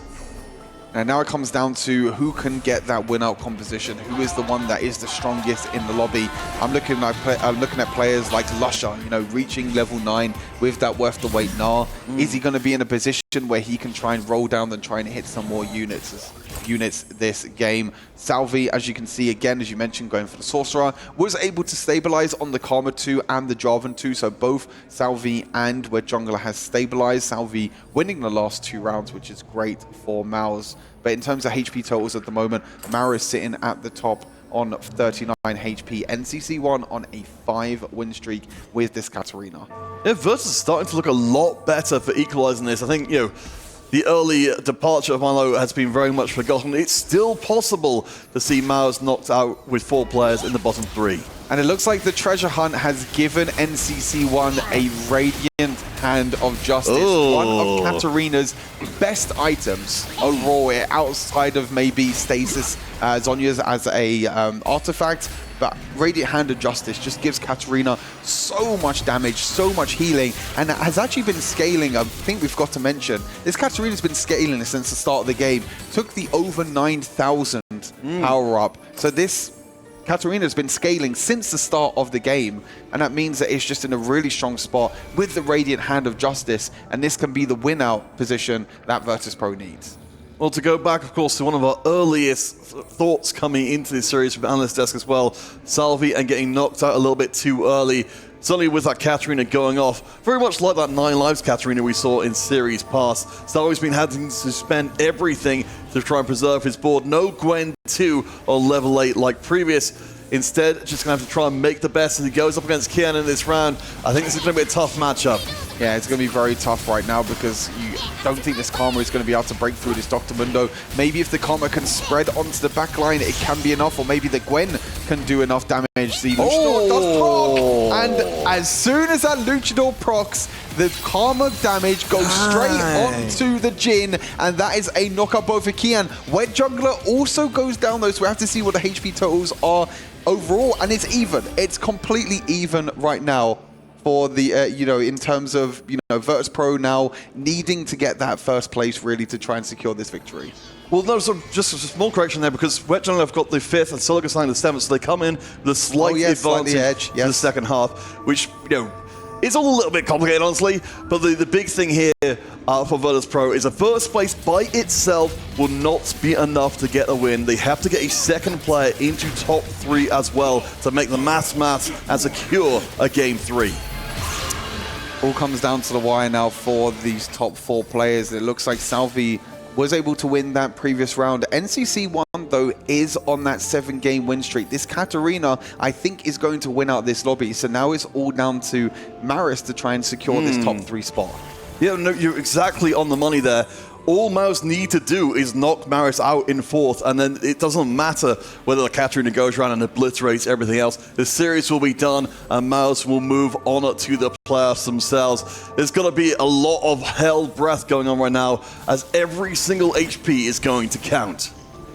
NCC1 on the left-hand side of your screen is going up against his teammate Maris, so they're hoping that the loss is not too bad here. NCC1 are probably going to be winning out this time, and actually, it's completely the opposite. Maris actually destroying his teammate NCC1, which actually goes in their favor. On the other side, looks like Salvi was able to win over Lusher, but look at the HP totals now on both MOUZ's players. They did play against each other, and that means that they're in a very difficult position right now to see if they're able to even reach that limit point that they need to. Yeah, we see NCC reallocating the items to the Katarina, so taking the knee there to make sure that his teammate didn't take the loss. Certainly, it seems right now that it's very possible that, even though, again, on raw points right now, MOUZ have the advantage, but on HP, any slip up here, you know, any MOUZ player that goes out right now allows Virtus.pro into the top 3 twice. Now exactly what they need to try and win this. You can see a head-to-head Virtus.pro versus MOUZ on the right and left-hand side of your screen. Maris is looking very strong with this Varus 3-star. One knockout for Virtus.pro on one side. Is it going to be a knockout on the other side? It is! It's a double kill for Virtus.pro. They could get the victory in this next one. And we do go to a 1-1 and go to a game number 3. Wow, that was brutal and quick, but Yeah, I mean, I think the two treasure hunts we were talking about from the beginning of the game, it just lets you get into this unstoppable position. That's going to be so disappointing for MOUZ. You know, it felt like so much of the game was done so well. I think you identified it really well from early on. There was always this sword of Damocles hanging over their head. If they couldn't close down the game fast enough, they were going to face an unstoppable force. And players like Salvi and Wed Jungler, who were trying to push levels, weren't able to stabilize quick enough, and these rerolls were just way too strong for Virtus.pro. As mentioned, 2 treasure hunts, 1 Stars are Born, all going for different reroll composition. In the end, Milo went out in 8th, which was a very rough start, but Solo wasn't able to stabilize on that GP3, and in the end it comes down to the likes of the Katarina and also this Cassante All-Out, which again is a composition that a lot of players in APAC and China are playing. EMEA haven't really shown it too much, but showing the power of this composition when you can get these 2 stars online, the duo carry of the Cassante and the Akali is just such a big threat to the backline. Of course, we'll be hearing from our analysts in a minute, but just from your side of things, it seemed like it's much more likely that Game 3 is going to be looking more like this and less like Game 1. You know, this was a full gold Augment lobby. Game 1 was full Prismatic. So likely, you know, we could see this entire thing just repeat over again. So from MOUZ's side, what would you personally like to see them change? I think it's very difficult because they all have distinct play styles. They all know what they're trying to go for in their games. You know that Salvi's looking to try and, play for level ups. We know that Solo is the reroll player, Solo is the GP player.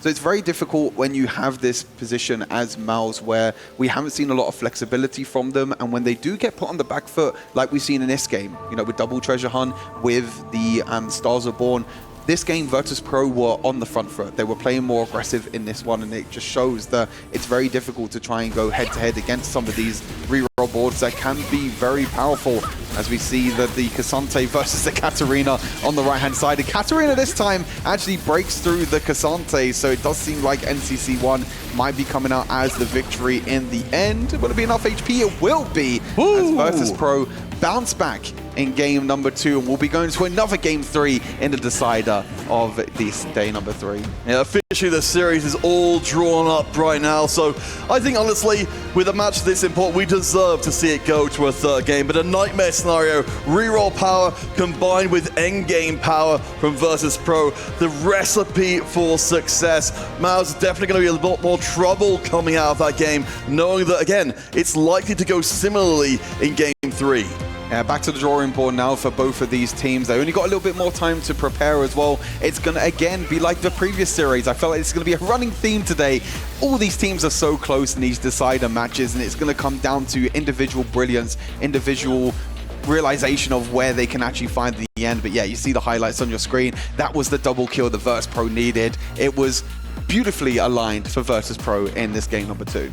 Well, speaking of beautifully aligned, let's head across to our analysts and they can line up everything that happened in that last game. Virtus.pro equalize it over here. A one-on-one for this elimination series where so much is on the line. It looked pretty good for MOUZ until it just genuinely no longer did. There was an adaptation, I think, from both teams. On MOUZ's side, a bit of a role switch between Wed Jungler and Lusher, but the biggest thing was they just low rolled a bit more. The Salvi roll down was not as good. Solo did not hit despite having double econ augment for the GP line, and I think VP did the exact adaptation we're expecting. They tempo played a lot more in stage 3. They added up a lot more pressure. 3 reroll players. Some didn't quite work out, but I think the game plan was solid. Yeah, that's exactly what I wanted to join in as well. They had 3 reroll players, double treasure hunt, their power level was really high, and that just signaled to the rest of the crew that, hey, we can actually just play for max tempo possible. They weren't holding on to interest. And the thing about playing so many rerolls that's powerful against the MOUZ strategy is you get to hold their forecasts before they even hit level 8. Well, much harder for Lusher and Salvi to stabilize. Does this answer your question then, Panda, that you said before the game even started, where you're like, I would like to see how MOUZ is going to deal with things if they do low roll? It does, but the bigger question is, it's kind of like a counter move now from VP. So how does MOUZ counter move in the game 3? Do they stick to the same game plan where they're trying to play Salvi on Sorks pretty much every single game this tournament, and either Lusher, in this case Wed Jungler, on Prodigies? Do they find conditional lines to play new comps? For example, Treasure Hunt into Katarina reroll is something that you wouldn't play by itself maybe, but with Treasure Hunt it enables it to become a first place comp. So I think a lot of it is 2-1 augment selection as well. If you find lines to play the crew, Katarina. You can pivot off of the default game plan of playing Sorks or Prodigies and have more tempo yourself in stage 3. And I think Kai'Sa is one of those lines I really want to see. Both of these teams were defeated by Aegis, and Aegis actually played the Kai'Sa really well. Unfortunately for MOUZ, they're averaging a 7 AVP on the line. Maybe that could be the critical turnaround. You need another 2-cost reroll, I would say. I think it's more common to have three 2-cost rerolls from both of these teams going into game 3. It's really great to see VP with the adaptation, as we touch upon when it comes to this game, but then now we're back to ground zero. It's back to only one match where both of these teams have, to an extent, kind of like shown their strats a little. So when it comes to the adaptation that we are expecting from MOUZ, considering the caliber of a team that they are, the question remains, can they do it? I think for the fans and for the viewers and for maybe us as well as analysts, the fun thing would be to see an encounter that adds a little bit of spice to the mix, that forces players off of their default game plan, or just augment, prismatic augments that open up new lines. We've seen lines like 80 Flex with Boulevard coming into play with Bintum. We've seen fast 9 lines with Ash and TF. I think these are the difference makers when it comes to one player finding an X factor comp that they can play, they can succeed with and kind of bring out their just more than what's expected from them, and in the end swing a matchup in that favor. I think playing for the same exact 4 comps again from MOUZ would be a little bit too boring, but also I think they've learned VP, right? They're countering it already with more tempo, more rerolls, so I think they have to spice it up a bit in this game 3. One of the key weapons for VP is actually going to be the all-out composition. They have great AVPs on this, and it actually counters the Sorks incredibly hard by taking away the Jarvans and focusing their backlines. So I think that is something they have to be a little bit worried about. VP has already shown the trend both of these games. They played in that composition as a specific counter. Can MOUZ kind of adjust around it? Even with a Mighty Meg variation, you're holding Karmas without having to rely on Karma and hitting it because you're not itemizing her. So it's just the cleanest way to counter Sork without playing Sork yourself and entering that same kind of fiesta of rolling down and trying to hit Karma 2 and Jarvan 2 to stabilize. I think back-to-back games they've played it. Yes. I think overall much more of the Eastern teams have played all out Cassante compared to the Western teams. I think that's one thing that will be a trend throughout this entire tournament. Some regions learning from others and adapting on the fly as we move in every day of the tournament. Yeah, adaptation here is going to be the name of the game specifically for this final match. Also would like to touch upon a little bit of the pressure that we have heading into this. VP obviously with the club championship points as well, but MOUZ also because other teams have been speaking so highly of them when it comes to contesting them in scrims.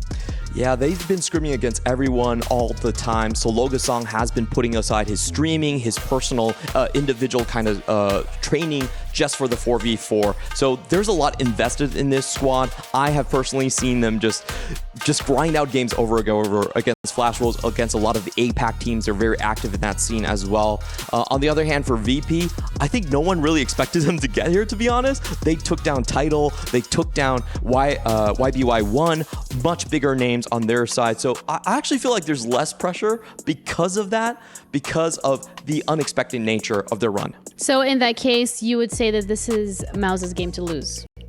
I think so. I think because they just have a lot of expectations on themselves. They're very confident players. They've had an illustrious career. In EMEA qualifiers, they expected to be more dominant, but they weren't quite there. So I think this is their time to prove that they deserve to be here.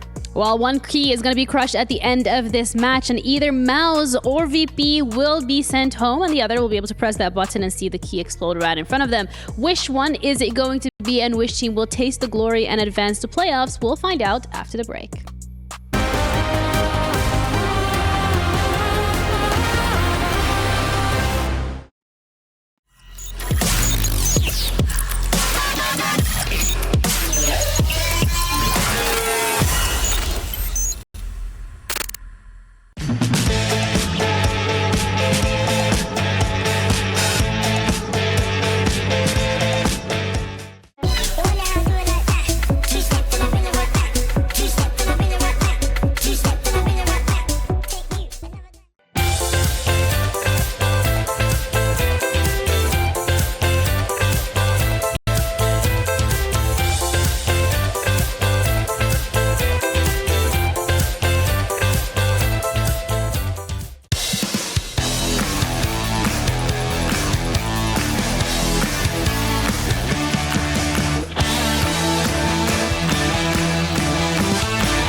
All right, everybody, it's Puckett with Sandstorm, and today we're going to find out how well does Sandstorm know his TFT. Are you ready?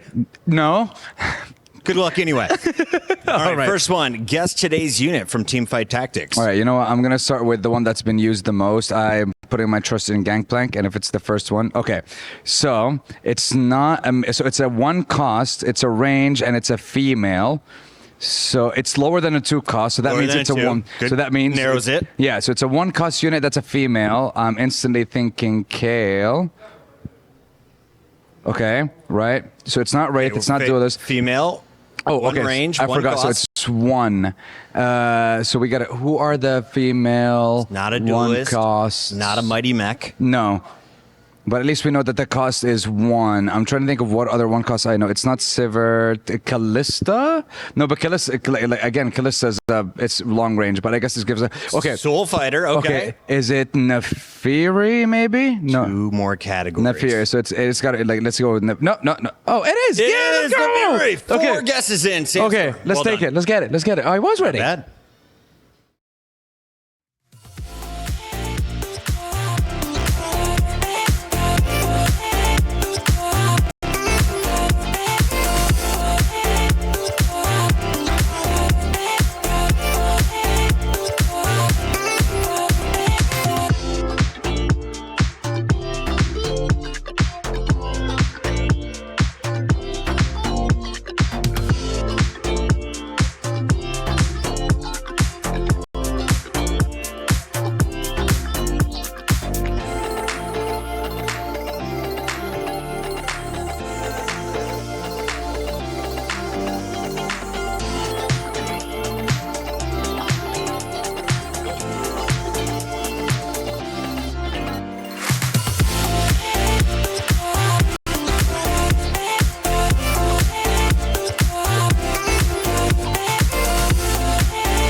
Welcome back, one and all. 1 game remains of the Group B deciders. One of these teams stays in the competition. Will it be Virtus.pro or MOUZ? A single game of TFT is all that is left for them, Stuart. We've seen one game go definitively one way, then the other. It all comes down to this. Game 1 was very much in the favor of MOUZ, with them pushing to level 8, the Prismatic Augments going in their favor, with players like Salvi being a very comfortable spot. Game number 2 was all about the rerolls. You know, 3 of Virtus.pro players going for these reroll compositions, not contesting the Gangplank, which is very surprising to see, but I think it just shows the power of Treasure Hunt, the power of Stars Are Born, getting these early 2 costs and this extra power online. Solo Kasang in the end not finding that Kabuko 3 to help that GP3 get online. But yeah, all comes down to one game of Teamfight Tactics. One person will go through to the playoffs tomorrow, and someone's key is getting crushed.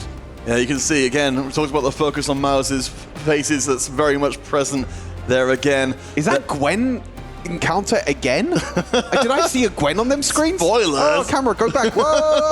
Can we go back? I want to see the screen for a sec. It might be Gwen encounter again from a small snippet that we just saw. If that's the case, then more Prismatics are up for grabs. Well, I mean, it's certainly if that is going to be the case, as we'll take a sneaky Gwen, peek. right? Yeah, it looks like Gwen to me. There we go. It is Gwen. Another game of Prismatic. Oh boy, this is well, I mean, if this goes the same as game number 1, which it looks like the portal is to start things off, and the encounter is, then I don't want to jinx it, but it looks like MOUZ might be able to run away with this game. But we'll have to wait and see. Of course, the Augment selection might be a little bit different this time. Yeah, it's going to be a little bit wild to see what these Prismatics are going to bring out for some of these players. Well, I think you point out really well in game one. Augment mobility taken by the 3 players who ended up in first, second, and third place. So you're right, it's still a volatile space, but it definitely feels like RNG in terms of the encounter has very much swung things back into MOUZ's favor. Of course, Stuart, we talked a little bit to the other casters coming into this one if they thought it was going to be MOUZ or Virtus who made it out of this series. Universally, they all said MOUZ, so there's a lot of belief behind them. I think we're starting to believe, as well as the players as well, in it. Like I said, it all comes down to one game, and there's plenty of other Prismatic Augments that, of course, we have to keep our eyes out on as well. Things like Prismatic Destiny, which was able to help out a lot as well. Prismatic Ticket to try and roll and try and get as many of these early units as possible. Buried Treasures being able to get more units, or maybe someone like Crystal Gambit, which we haven't seen in this series so far, but it can be a possibility where you play for this lost streak and you play for this crazy winner, which we've seen a few times in this Esports World Cup, but maybe not as much as what I was expecting. Well, certainly something we've seen plenty of is the Mundo Gym kind of set up here. It seems to very much be a comfort area for Virtus to work with, so happy to see them back in the saddle again with that. But we are waiting to see what the Prismatics are going to be giving us here. Remember, Prismatics across the board. 2 Mundos. I mean, when one just won't do. I mean, 2 Mundos is better than 1. That's what they all say. Max Vitality as well for this Dr. Mundo, so he's going to be stacking a lot of HP, but he does get Protagonist. You're in a really tough spot. One of the most transformative augments been coming in. There are so many games on the record where the Protagonist player just ripped through the lobby and was completely unstoppable. Surely, Lush, you see him talking. He knows he's in this spot. He's saying, I've got a good mono spot right now, but the Protagonist is off the charts good. He has max vitality. It's going to be Protagonist in the end. So the Malphite. Protagonist going to come on through. Malphite. We haven't seen this, if I'm not mistaken. We've seen the Zac, we've seen the Kennen, we haven't seen the Malphite just yet. Becomes more of a carry unit, just very much like the slam around.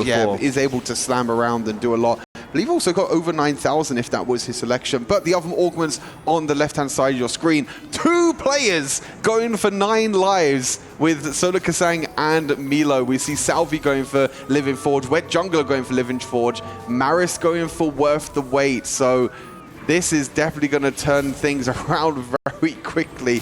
Wow, this game just got a hell lot more interesting. Solo and Milo, we're seeing Milo already here, playing for the lost streak, which is what you want to do a little bit with 9 lives to try and get more power. But Solar Kasang also playing 9 lives, which is what Solar Kasang played in game number 1, which he feels comfortable on.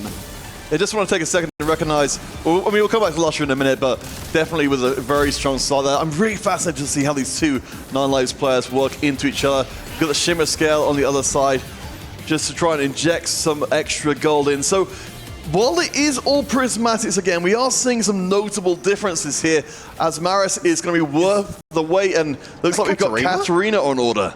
Oh my, Katarina. Oh, it's actually Build the Bud. It wasn't...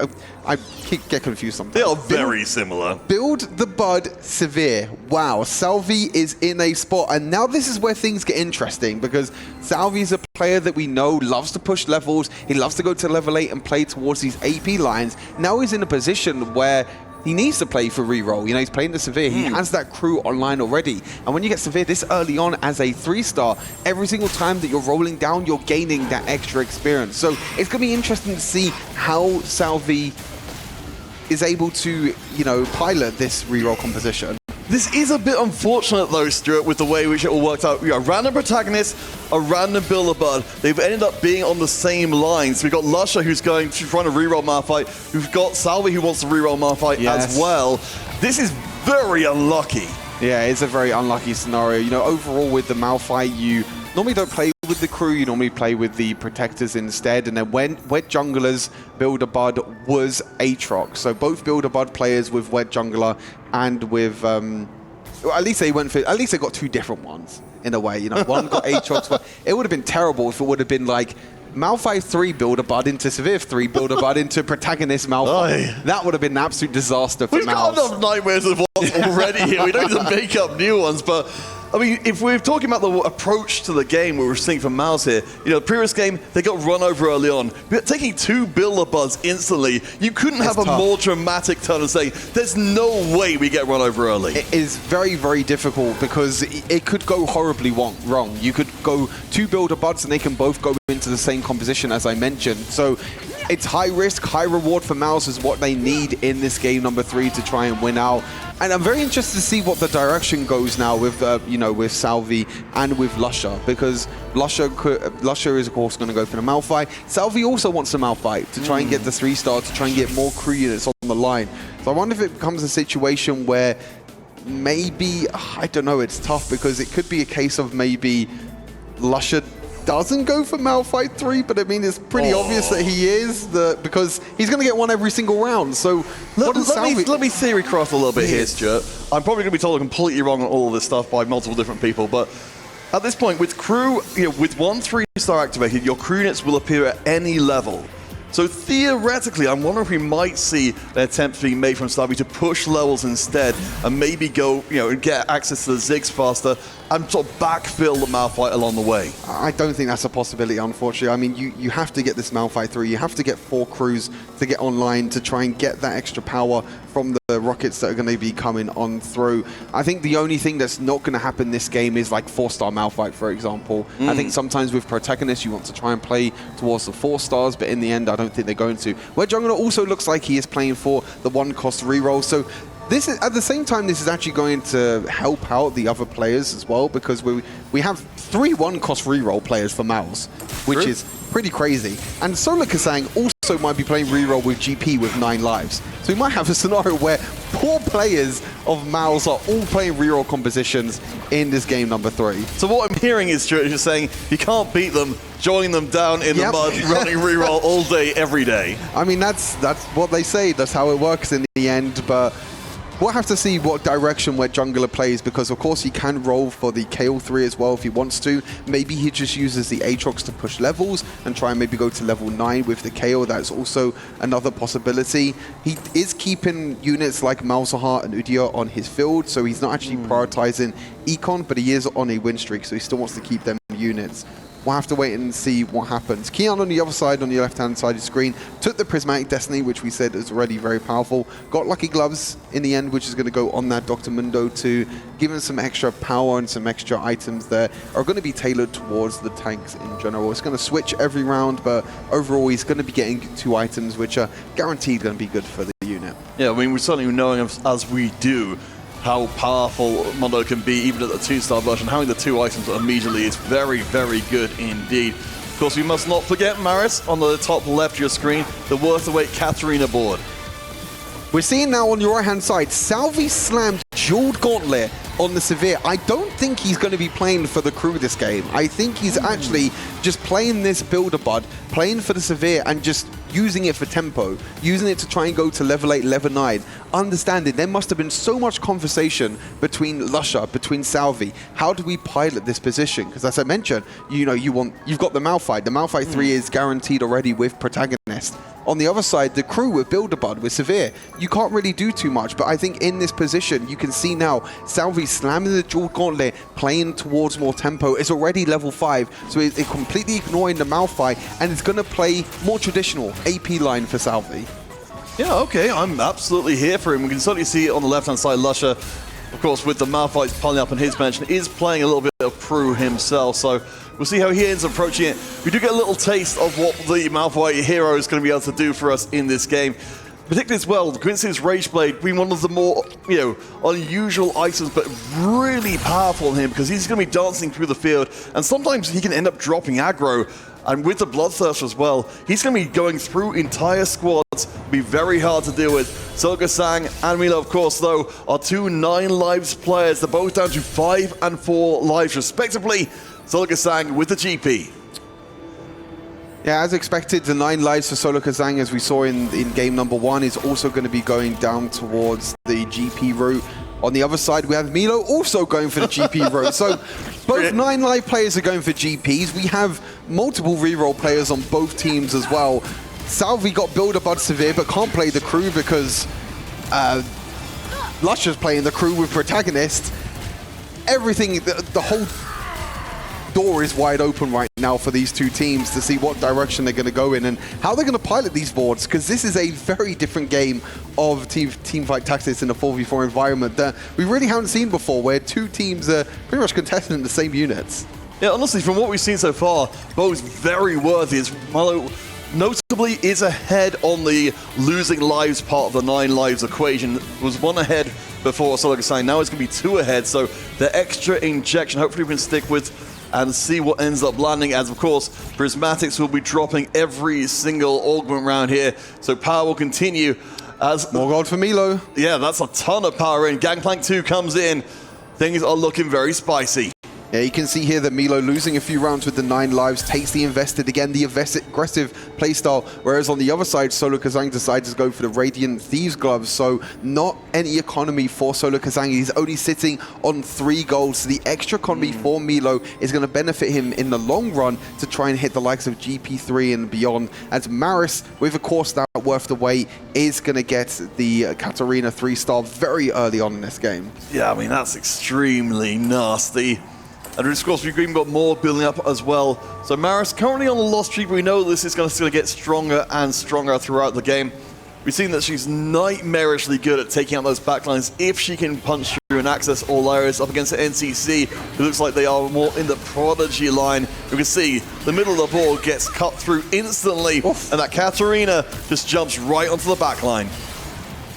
In the end, taking unlimited power, getting that Morellonomicon on the backline, getting the anti-heal, getting the death cap as well. Not normally the best item for the Katarina, but just wants raw power straight away. That Katarina 3-star can really help you tempo and help you on that win streak, as we see Kian, very healthy at the moment on 100 HP. Triple Death Blades. If you don't want 1 sword, you get 2 swords, but maybe you want a 3rd as well. I mean, why not? More swords equals better. I'm pretty sure that's how the equation goes. But I think this kind of brings in, again, an aspect of the team play we've been discussing before. You know, we're seeing some of our players here really defining their roles in the game. We're saying immediate power is what is needed for the team. This is going to be my role in the game, to be powerful right now, even if it long-term isn't as strong as it could be.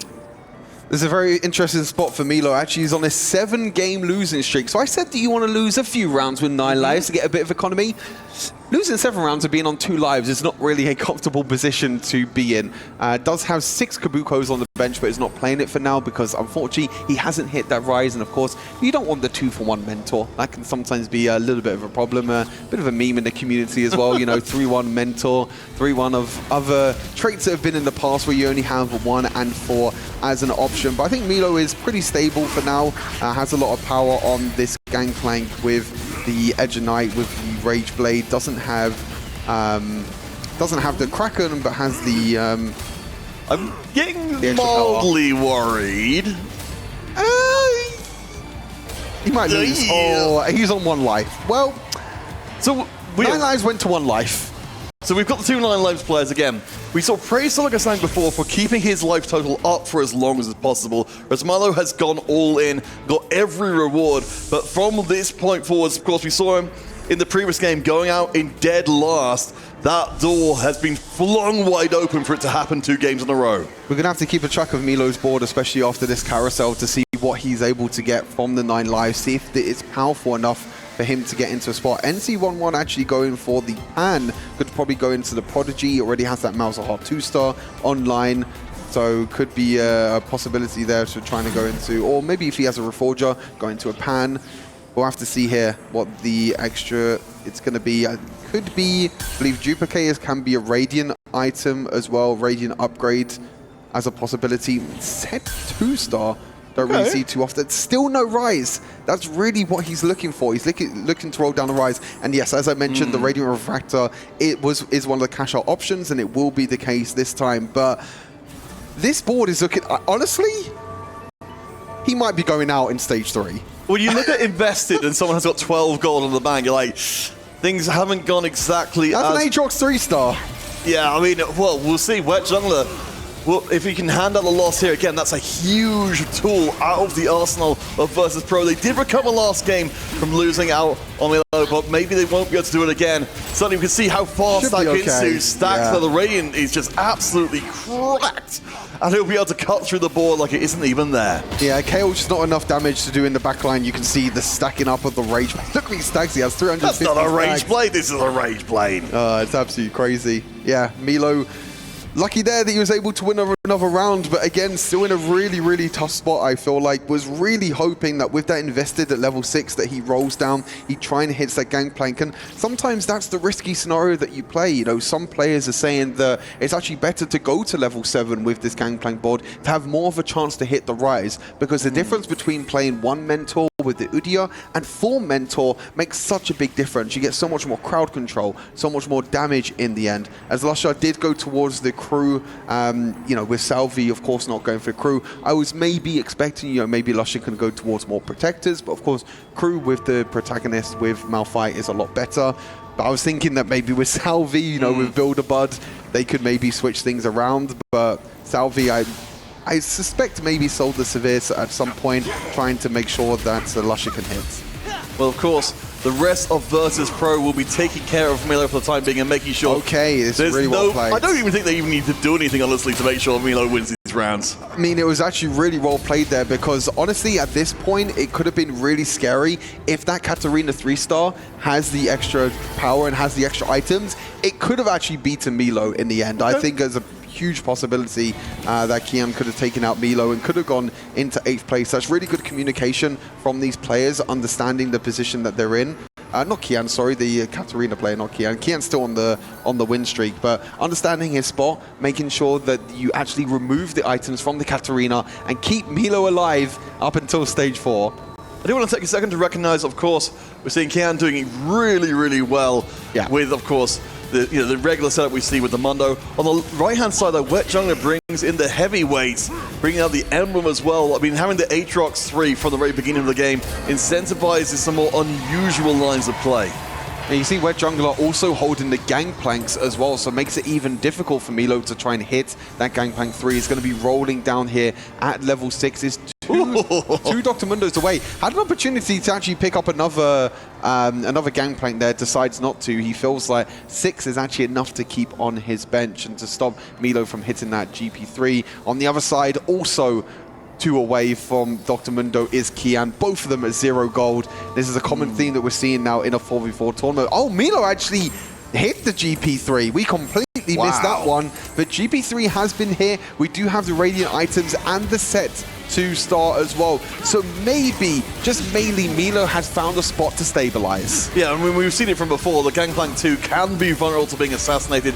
Gangplank 3, very much not the case, and rips through the board there. This is incredible stuff for Milo. It feels like a real redemption tour for him. I mean, it was a very tough spot. You know, going down to 1 life on 9 lives, you know that you have the opportunity of getting the Radiant item, which is very powerful. Solo Kasang on the other side does have the stretchy arms, which is the better choice in terms of power-up, where I believe Milo has weight, which is still very good if you can get that stacking early on. But in the end, you know, so you know, Milo finding that 3-star is going to be very important. NCC1 getting a little bit of extra power here in terms of items. Does have Bite and Jaw and Fish Bones, which is a very interesting combination of items. We see on your left-hand side the rest of the augments coming on through. I think stands out too much. It was a call to chaos by Maris, I believe that is. And you have Belt Overflow, Salvi going for the Blazing Soul, getting the extra attack speed. But again, as expected, played plenty of Radiant Refractors for Kian and for Wet Jungler to get more power on the board and to get some of these items upgraded into Radiant versions. I'm going to take a second to recognize our current leader in the lobby, Lusha, become Isekai towards the tail end of that discussion as well. So that's coming Echo onto his core. Currently, Lusha's the only win-streaking player in the lobby. So protagonists so far living up to the hype. The rest of MOUZ, they're actually keeping up their HP for the most part relatively high, even if we've been seeing a lot more attention being given towards some of the Virtus players. It's a very difficult situation to be in. You can see that NCC1 does have the disgusting tech of the Fish Bones with the Gwen. Finding that Gwen in the end is going to be a huge upgrade. Blight and Jewel, not normally the best on some of these sorcerer units. You normally use it for the prodigies with Malzahar, but in the end, going on that Ahri is enough, and pivoting towards sorcerers was maybe thinking of playing Prodigy with the Blighting Jewel, did have it on a Syndra, did have a Malzahar, but in the end, when you find that Gwen, when you find that Fishbones, it's very scary with something like Sniper's Focus as well. Oh yeah, I mean, she's such a nightmare to deal with, that she's, being on the back line, just being inaccessible until you basically clear the rest of the board means there's just almost no answers. We've seen her be a game ender by herself. But I think the question I want to bring to you, Stuart, is, we've seen, of course, Luscious been doing very well. How does he kind of translate that into the rest of the squad? Because right now he's on 90 HP. Yeah. He doesn't need to be on 90 HP. If anything, that seems like too much. Yeah, I mean, you saw him just at the end of that round actually removing items from the Malphite, understand his position. He knows that he has the possibility of getting that Malphite 4-star. This Malphite is more of a carry because of the protagonist, because of the hero augment. So understanding his position and knowing how strong he is right now, you can see he did come up against Solo Kasang, and it does look like Solo is still going to lose this round. Even with the removal of the item, Solo is still going to lose this round, which is a very tough position. Maybe needed to remove even more items here. Unfortunately, a bit of a misunderstanding there from Lusha. Maybe was hoping that his removal of the Malphite items would have been enough. All right, so that means Solo Kasang will join the 9 lives party on a single life, respectively. I mean, we've seen, Milo, of course, with the Gangplank has been able to rip absolutely through.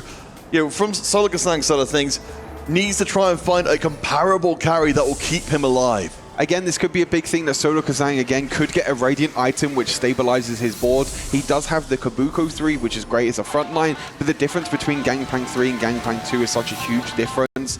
We'll have to see what the 9 lives cash out is going to be. Of course, when you go down to 1 HP, you get the biggest cash out for 9 lives, which is going to be so important to try and upgrade his board. And we get into a situation now where both of these two players, as the observers perfectly do a side-by-side of both of these 9 lives players, but they're both on 1 HP, and it's actually an artifact anvil for Solo Kasang. And interesting. I look at these artifacts and I'm thinking they're not too great. I mean, you could put the Mana Zane on the Karma, but we don't have Karma 2-star yet, so it's not really going to help you spike too much.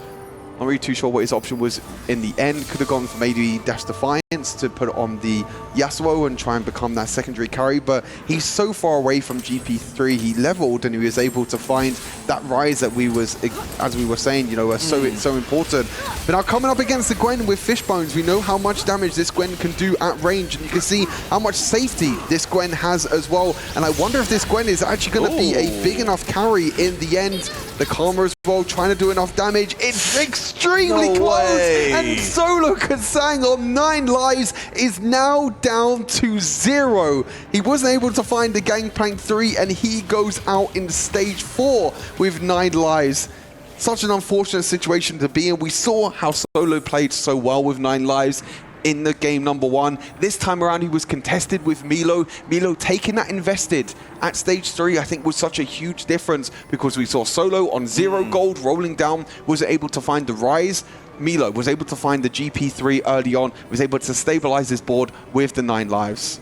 Yeah, so Virtus.pro outmaneuvering MOUZ. You have to think there's going to be a sinking feeling coming into MOUZ's stomachs right now. Know that they've now, they've lost the face-to-face between the two, and they've still not got a way to stop Milo or for being able to come through and ruin absolutely everything. I think this is difficulty now, is how you're going to outcap this GP board if you're on the side of MOUZ, because as soon as you get that 8th place, this is something we talk about when it comes to TFT in a 4 versus 4. As soon as your team gets an 8th place, you're thinking straight away, how are we going to win out this lobby? Is there a way that we can send 3 Virtus.pro's players in the bottom 4? Which doesn't look very likely at the moment, with Milo performing incredibly well at the moment. Kian on that Jin line, also very powerful right now. Maris on a 4-win streak. So at this point, I'm trying to think of how really MOUZ can actually come back from this early deficit with Solo Kasang dropping out. Well, particularly in the 4v4, when you look at the numbers on the right-hand side, to have a win streak at the bottom of the table and a win streak coming towards the top of the table, that's weird. All terrible news for MOUZ. It seemed like they might be sandwiched out of the game. I mean, Salvi's almost gone, and that will, of course, put MOUZ into a position when they have to get first and second. And basically what we've seen so far, the ones who seem most likely to get first and second are Virtus. Yeah.